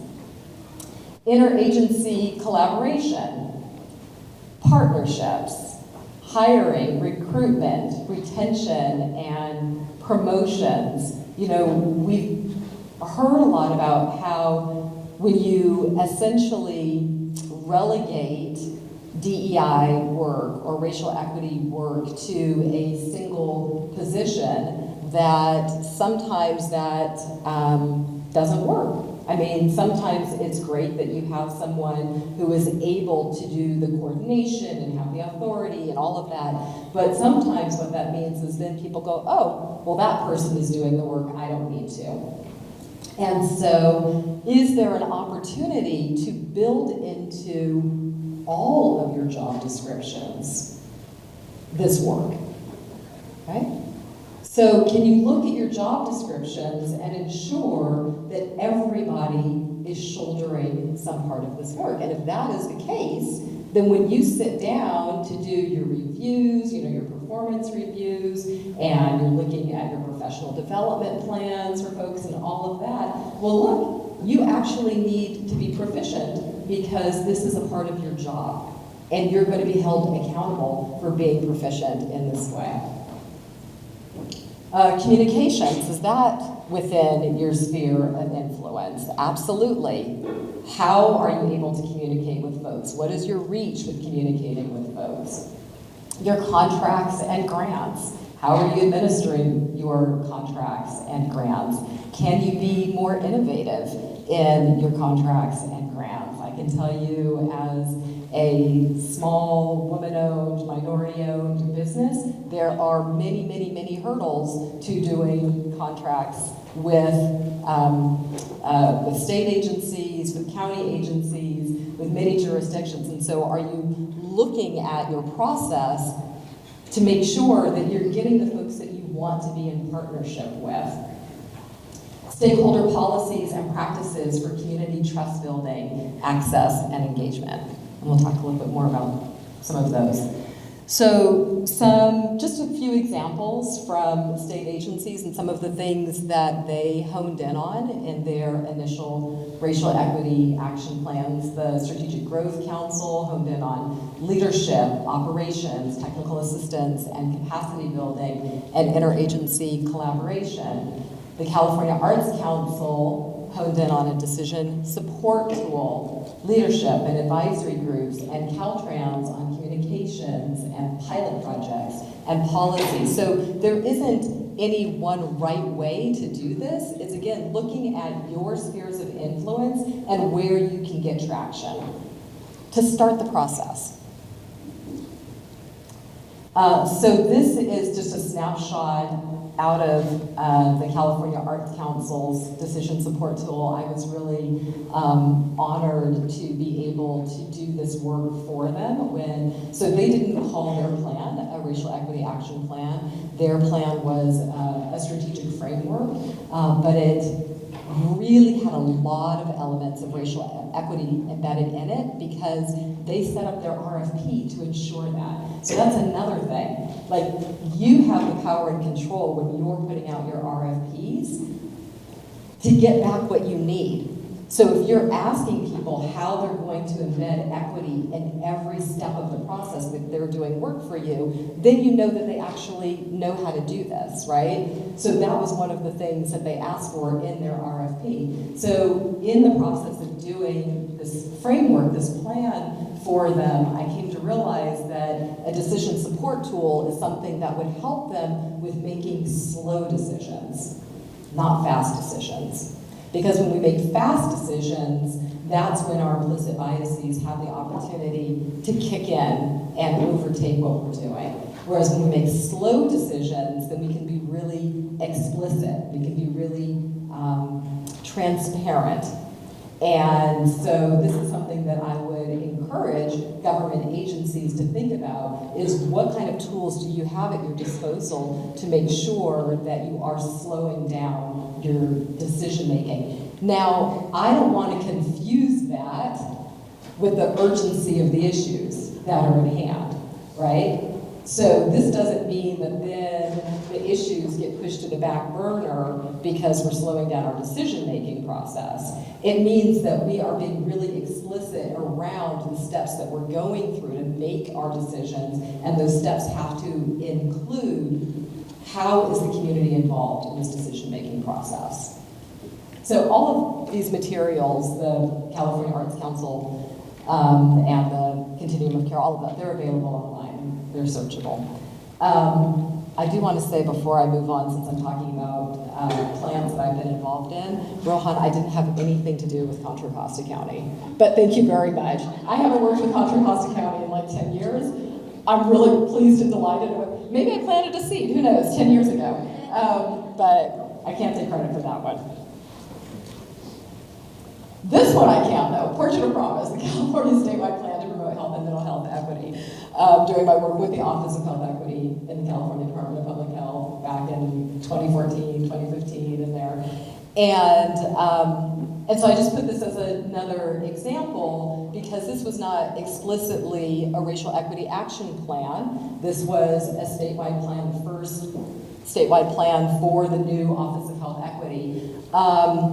But the process to develop this plan was full of all of the kinds of community engagement that you need in order to get to a plan that has the buy-in, that has the accountability. So there was an advisory committee that met diligently. We would do 2-day meetings that were day-long meetings multiple times over the course that we were doing this plan, and we were still compliant with Bagley-Keene, the Open Meeting Act, but we fully invited community members. I mean, there were community members who were on the 26-member advisory committee itself, but also who were not on the advisory committee, who were invited to participate. And we set up our meetings in such a way that they really could participate, that we could do small breakout groups and all of those kinds of things so that the community could be a part of the conversations.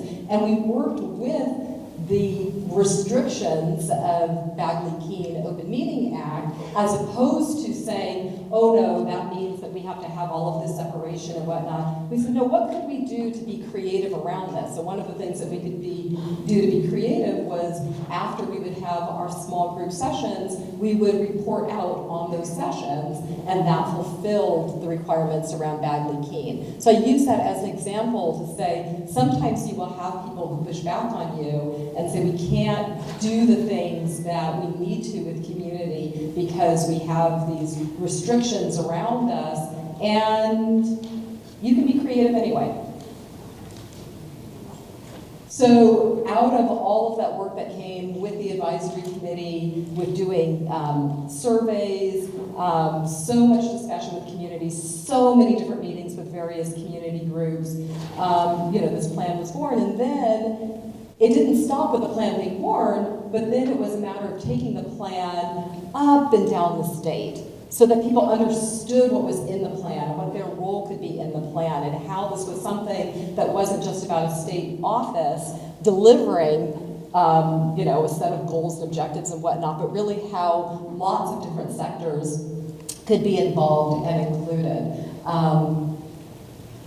This is another plan that comes from the state of California, Baldwin Hills Conservancy, that I was not involved in at all, but I use it as an example because sometimes, again, people feel like racial equity, action, planning, that seems very much like within the wheelhouse of health or social services or something like that. And the reality is that you can do this planning with any agency. I've done it with U.S. Fish and Wildlife Services, right? So like racism exists everywhere. And so we can always find ways, again, to look at what our spheres of influence are to address where and how that racism exists. So just a couple of quotes here. The Baldwin Hills Park is a great open space with tremendous potential to meet the needs of Los Angeles and Black Los Angeles.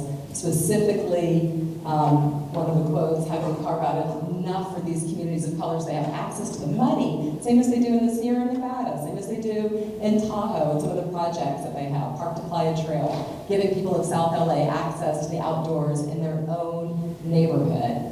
Soccer Corridor Trail, coordinated hikes and community-based nonprofits to engage the youth. The Baldwin Park Development, which is, they call one big park. For 20 years, Baldwin Hills Conservancy has been buying up land or getting others to buy it and have set it aside for the public.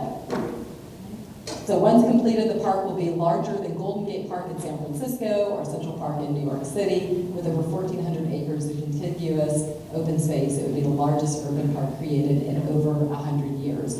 These are the kinds of things that we do when we set our mind to racial equity, right? When we think about potential, because that's really what I think about when I think about equity. I think about, does everyone have the opportunity to live up to their full potential? And what would that look like? What would that look like if we did not have barriers preventing people to live up to their full potential? If you were to think about a young person that you love right now and imagine their life, fast forward 20, 30, 40, 50, 60 years, what does their life look like? My guess is that within that vision, they're not experiencing homelessness, they're not experiencing drug addiction, they're not experiencing violence at the hands of police or anyone, right?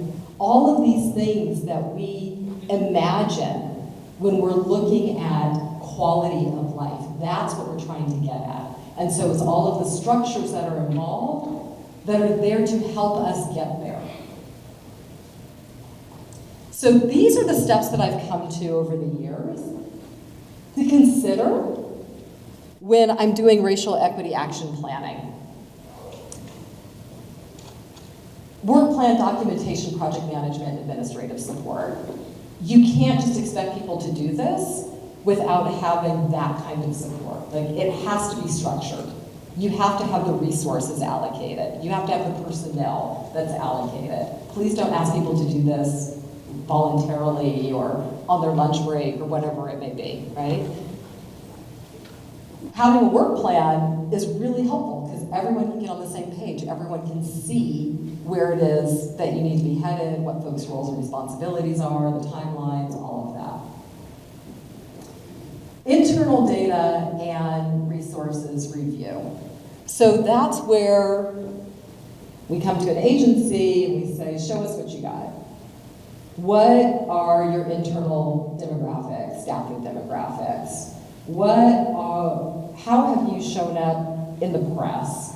What have people had to say about you? What kind of surveys have you done on workplace culture? What do your current strategic plans and communications plans look like? So you're just looking at the organization. What's there? It's not about judgment or anything like that. It's just looking to see, where are you at, right? We do community-based participatory research, or you can call it community-based participatory projects or processes. This is a big one. And I should mention that many of these things we are currently doing right now with your Division of Public Health and the Health and Racial Equity Unit. And we're doing that because we are creating a health and racial equity plan ultimately for the division. And so many of these elements are embedded in the work that we are currently doing. So here in Sacramento County, we have several community-based organizations that have strong ties and relationships in the communities that the Public Health Division has come to understand that it could be serving better.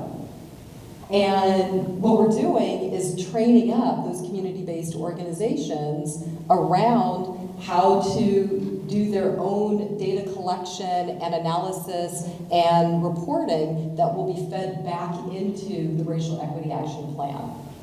And so it's a fantastic way to get the data that you need that's going to inform your plan, and also to build relationships. And we don't ask the community-based organizations to do this out of the goodness of their hearts. We also compensate them for their time, right? And so for us as a firm, we just build that into our costs. Like, we're gonna, ask the county for so much in our contract so that we can then turn around and subcontract with community-based organizations. This is a process that we also did in Riverside County in 2020, 2021, because they had declared racism a public health crisis, and we're kind of then trying to figure out, what do you do with that? What does that really look like?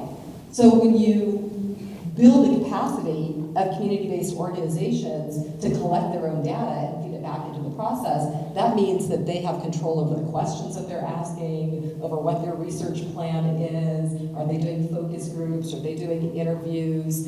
Are they doing community forums? Are they doing in-person or virtual? And all of that data collection is clearly going to be in alignment with the cultural and linguistic needs of the community, because they're the ones who are doing it. It's not some outside consultant that's coming in and doing it. We also do additional information gathering and an environmental scan. And so that may look like doing a scan of what are the promising practices or the best practices, either in your particular field or sector, or potentially in other fields or sectors that we can learn from. I'm doing work right now with Stanford's Biodesign Center, and they're kind of looking at the same things. How do we really engage in health equity and inclusive design within our center? We are the leaders in the world, and we are exporting and replicating this model all over the world. Are we getting this right? How are we doing this? And because they're the leaders, we can't look to someone else to say, oh, well, this is what you do, right? So we have to kind of be creative and see, well, what are other sectors doing that we can draw from? Evaluation of resources. That's essentially where we ask the organization, what kind of resources do you have? What's coming in, and how are you utilizing the resources that you have? Because we may need to, make some adjustments. We just need to know what it is that we're working with. I mentioned the training series that we did, for example, with the Continuum of Care.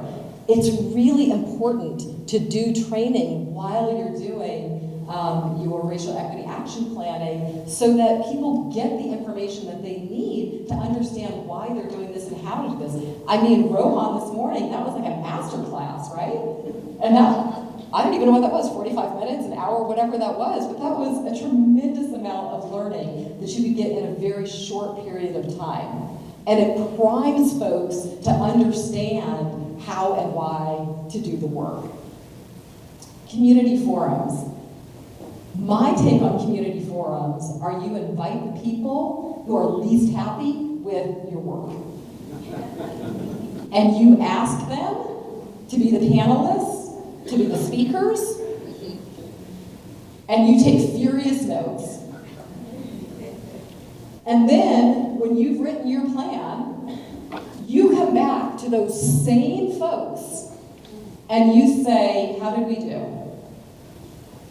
Right? So that's a community forum. Themes and recommendations, those are going to surface. That's kind of what I pointed out in that table of contents for the Continuum of Care. And they're going to look different, based on what's coming through on your plan. But they may come through kind of in alignment with those spheres of influence. An implementation plan. Okay, you have this lovely plan. Who's going to do it? Over what time frame? And in your implementation plan, you want to look at things like, who do we need to collaborate with? Who's going to champion this? What are the financial resources that it's going to take to follow through on this particular recommendation? What are the human resources that it's going to take to follow through on this recommendation? How are we going to know that we're making progress on it? All of those kinds of things. And that sounds complicated, but honestly, we just do it on like a spreadsheet. Like, we've done this work for really small nonprofit organizations that literally don't have any staff. But you can do it. because it doesn't have to be more complicated than it sounds. And then a communications plan as well. And so that's how are you going to communicate about your plan and the actions that are being taken both internally and externally.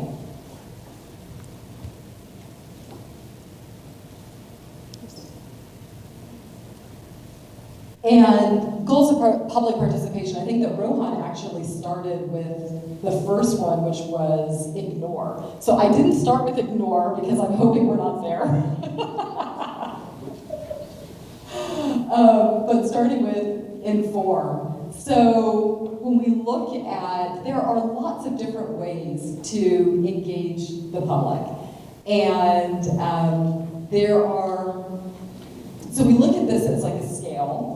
And what I want to say is that there may be reasons why you choose one of these levels over another for whatever it is that you're trying to do.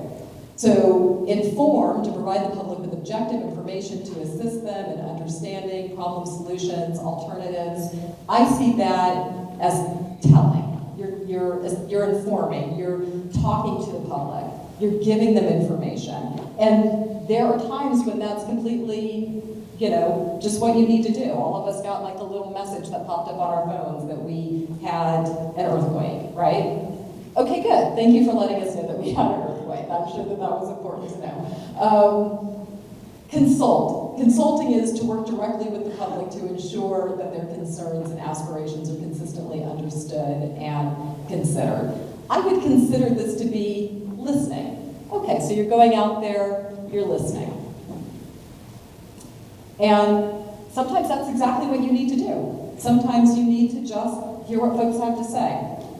Collaborate, to engage affected community members to gather input and develop alternatives and solutions.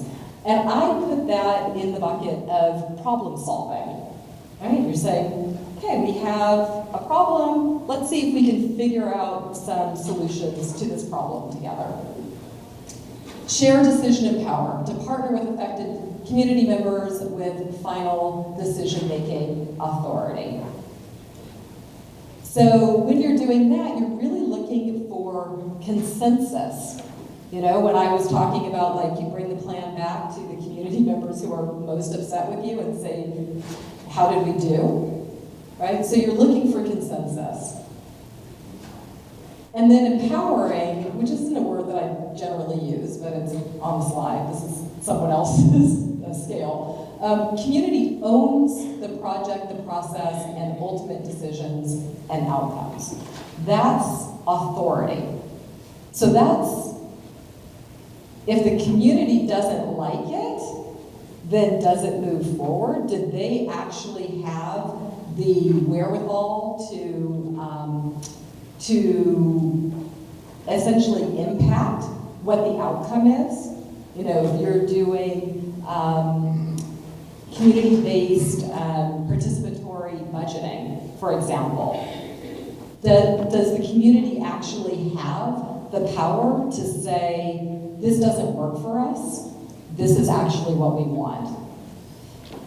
So again, it may be that there are different times when you're at different levels or steps. You have different goals around your public participation. But what I would ask is that you be really clear in advance around what your goals are, right?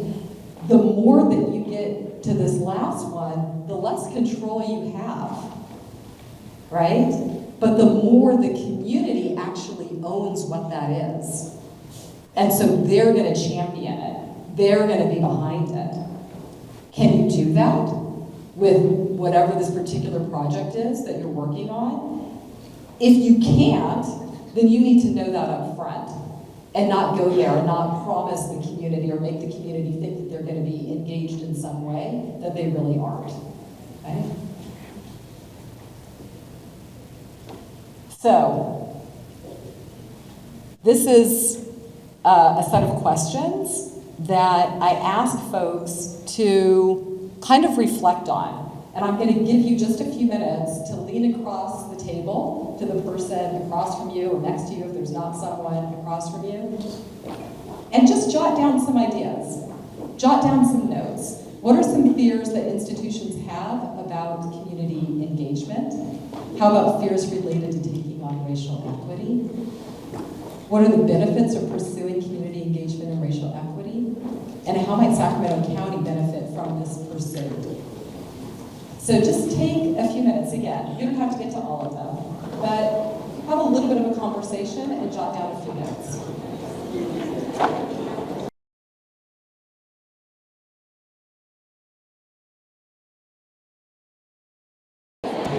Clap once if you can hear me. Clap twice if you can hear me. Clap 3 times if you can hear me. You had me go all the way back to my youth leadership days. Thank you so much. Okay. We have folks with microphones. What are some fears that institutions have about community engagement? Raise your hand if you want to share on mic. Oh, we have a hand over here. Awesome.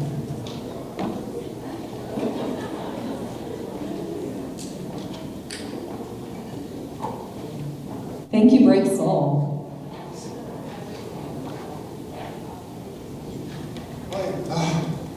Ali, Tom. Hi, everybody. Some people here already know you guys, but I'm Shamir. I'm with Alta California Regional Center. I'm a cultural diversity specialist. I'm in charge of working with disabled populations and linguistic and culturally minority groups across 10 counties, so Sacramento County being one of my counties. What are some fears that institutions have about community engagement? Some of the biggest fears that we had mentioned were the fact that whenever it comes to community engagement and community involvement, we often have a plethora of people who are coming in at once who may go into the same community, but even though they have somewhat similar experiences, they can't agree on consensus, which kind of paralyzes the movement for there to be actual equitable change. Even though you're inviting community members in, it can lead to like a stalemate. Because we want everyone to be heard, we want to value their experience, we want to put the pins of legislation into the hands of those who are most affected by these decisions, not so much as intellectual elite. However, if it's not well managed, then it becomes what we have spoken about in like where people become a trauma dumping session, which you don't want, people are just going over the trauma, going over the bad experience back and moving forward. Another such thing is a fear that pops up is that some people are so afraid or so paralyzed by the fear of actually being engaged with the community and having been about being withdrawn from it, that they've actually lost attention, like connected to the cultural hurts. And being someone of like terrible cultural hurts, it's hard to appease everyone and also keep yourself grounded, and then to bring what it is that you learned or what is going on in your community and bringing that to something that's more tangible and something that can be used. And I'm going to cut it there because I can talk for a long time. Thank you for listening. Thank you so much. And you said so many important things. And I think that what we have to remember is that although we always throw out, yes, let's engage with the community, that's a wonderful thing to do, let's engage. There are real fears. They're around engaging with community. You know, they are, and some of those fears have real elements of truth to them. You know, can have real drawbacks if you don't engage in the right way. You know, that you can increase the trauma in communities, that you can increase the burden on communities. So it isn't something that we need to just go into lightly. We need to actually have conversations about, you know, what could go wrong here? How can we learn from some of our mistakes from the past? How can we learn from our community about the best way to engage with them, right? Do you have fears related to taking on racial equity specifically? I mean, some of these fears I've heard voiced before, that when you take it on, that you feel like you have to justify it with people who are like, oh, are you doing CRT? And, are you going to bring attention to what you're doing? And then everyone's going to come out and slam it down. What are the benefits of pursuing community engagement and racial equity? That's the conversation that we also have to have, though. That there are real benefits to doing it. We need to get clear with what they are so that those can be our talking points. Those can be our norms. Those can be the things that we rally around. And then in terms of how Sacramento County might benefit directly from this pursuit, does anyone want to answer that one? Did anyone get to this question? How might Sacramento County benefit from this pursuit? Yes. I must be feeling extra great today. I don't know what's going on. As I mentioned, I work with persons with lived expertise of homelessness to really build a homeless response system that is more equitable, where we can identify gaps in the system. And I think one of the benefits that people miss, because we're so concerned about giving up power and being in collaboration, that giving up power and being in collaboration also creates a level of accountability sometimes that folks aren't ready for. But I think the benefit of it, and what we've seen over the last, I've been there a little over a year and a half, and we've done so much work, is that innately when you have lived experience, or when you're coming from a community that is marginalized, you're able to pick apart where things are not working.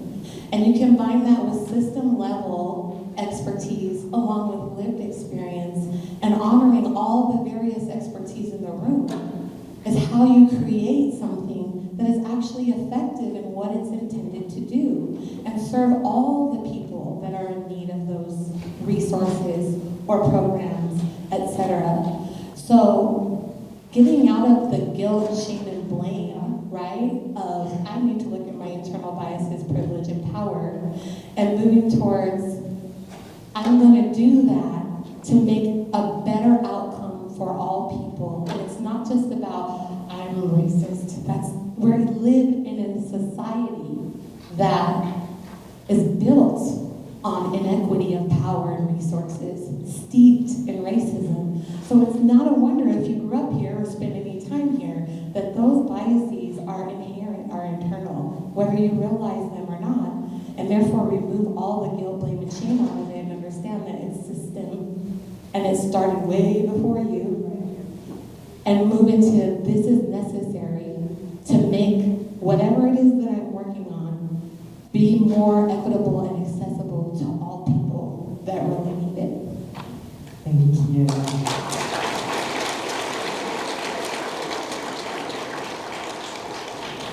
I promised that I would leave a few minutes for questions. I think we might just have time for one or two. Does anyone have a question? You have a question back there. We have one over here. Thank you. I'm a social work student and an advocate for the inclusion of people with developmental and intellectual disabilities. You spoke of removing barriers to improve the quality of life through diversity, equity, and inclusion efforts. My question is, are any of these efforts focused on people with disabilities? I know we're at a racial equity summit, but the intersectionality is huge and dangerous, and we've seen that danger with the death of Elijah McClain. So I'm wondering, how are your efforts to remove barriers inclusive of those with disabilities? Absolutely. Thank you so much for your question.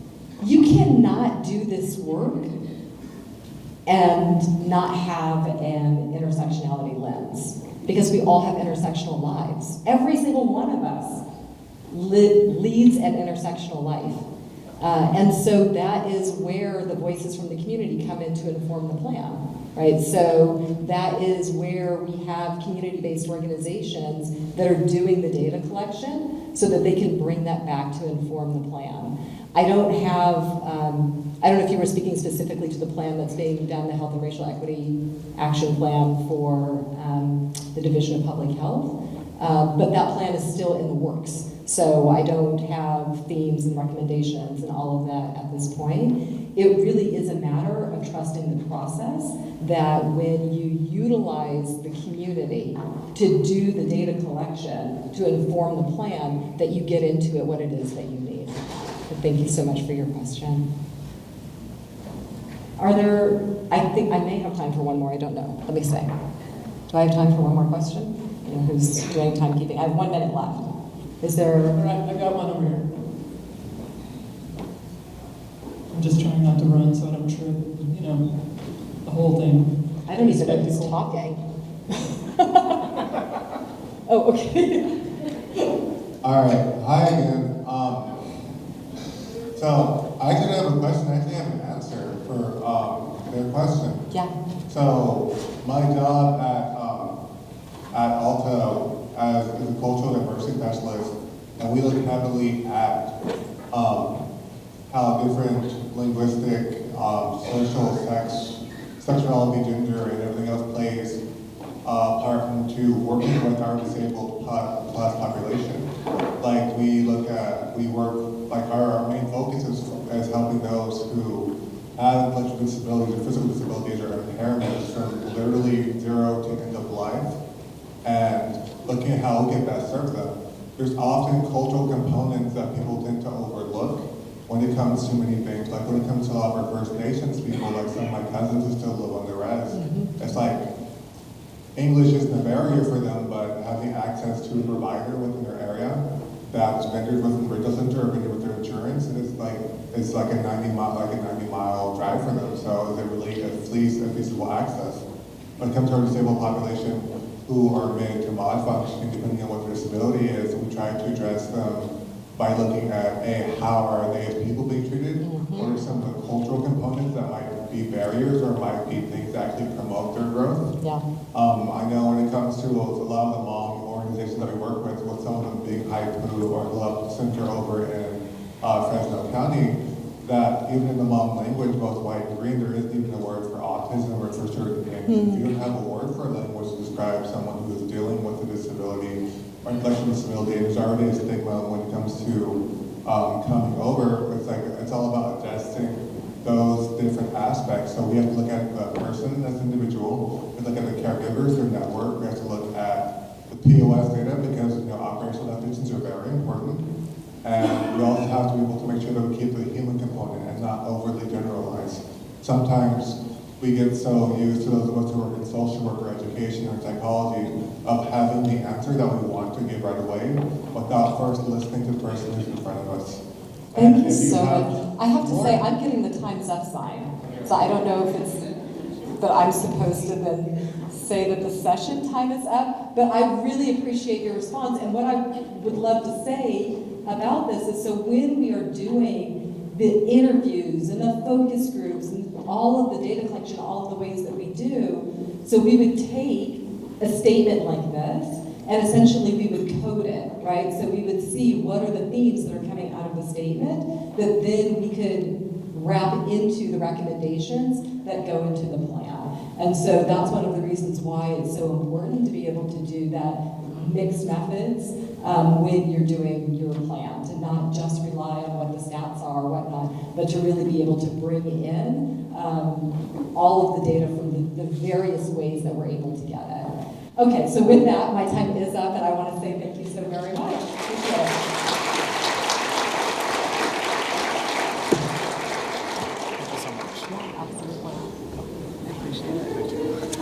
All right, thank you for Dr. Green and that presentation. Is everyone enjoying these powerful messages? All right. A lot of great tools have also been shared today, and everybody that registered today will receive those PowerPoints and the links in those PowerPoints after this event. So lunch will be served in Ballroom 1, which is just outside the doors here. You're also welcome to eat your lunch in here or in Ballroom 1 or explore the campus. Just some logistics. We're going to come back at 1 p.m. There are 2 concurrent sessions going on at 1 p.m. They start 1 on the dot. One of them is held in here, which is Environmental Justice Element, Creating an Equitable Sacramento County. And the second concurrent session is Behavioral Health Services Racial Equity Initiatives. That'll be upstairs in the Cottonwood Suite. If you see me in that room, you're in the right room, or you can stay here at 1 p.m. with Allison for the other presentation. All right, so we'll go ahead and take a break for lunch. They did ask that we do this a little organized, so if we could get maybe this side of the room to go first, and we'll work our way this way.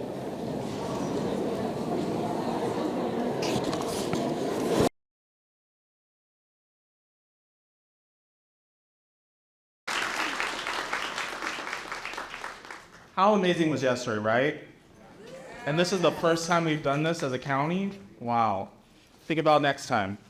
The purpose of this summit, again, is to foster collaboration and alignment across the county departments to build racial equity, infrastructure, and embedded equity practices and principles into the Sacramento culture.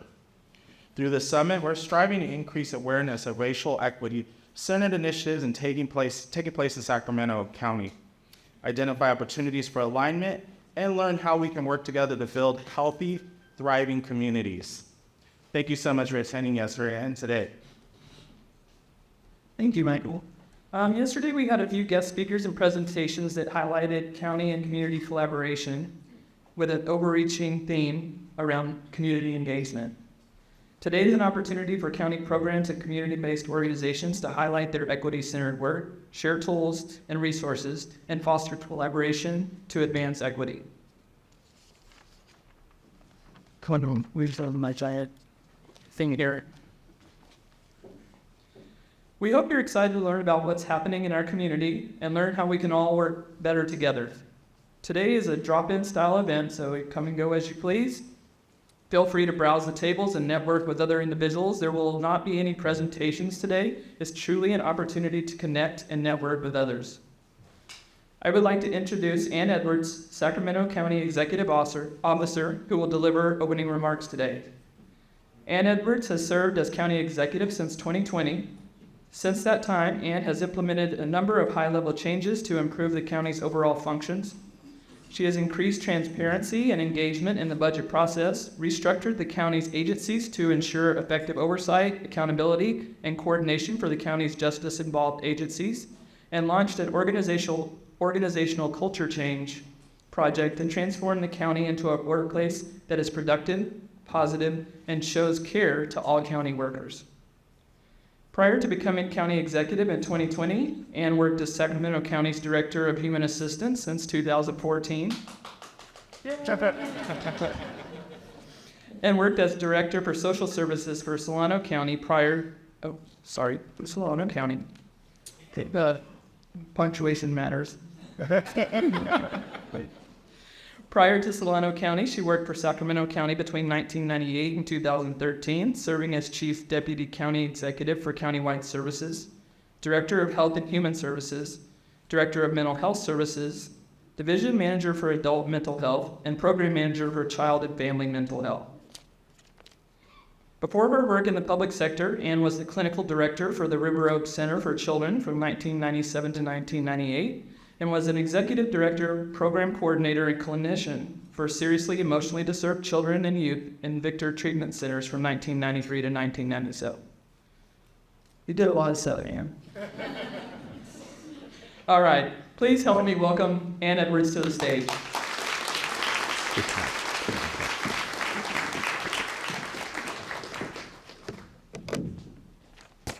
All right, I will just hold it.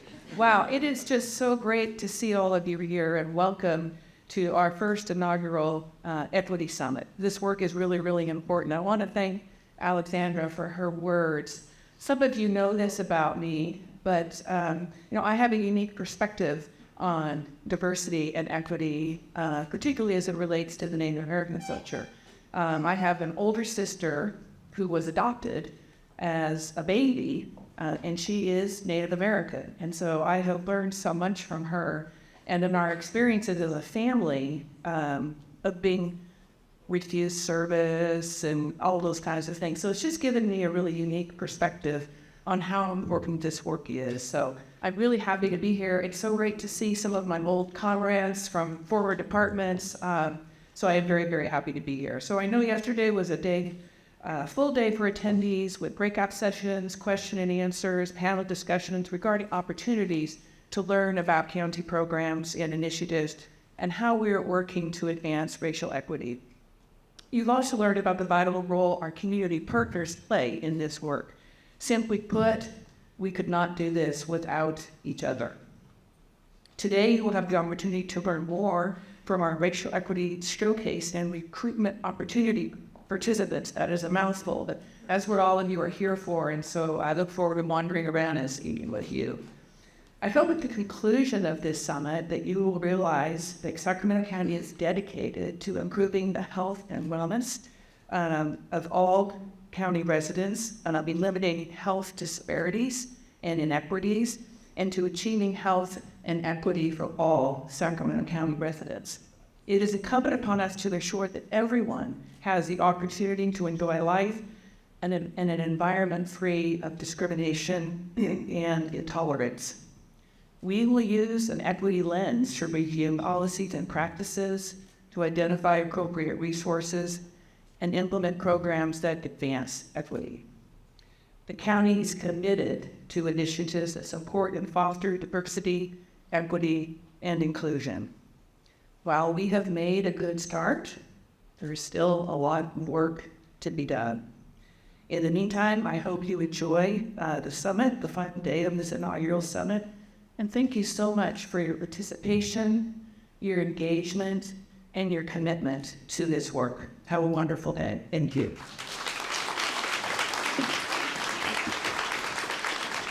All right, let's get this party started. No.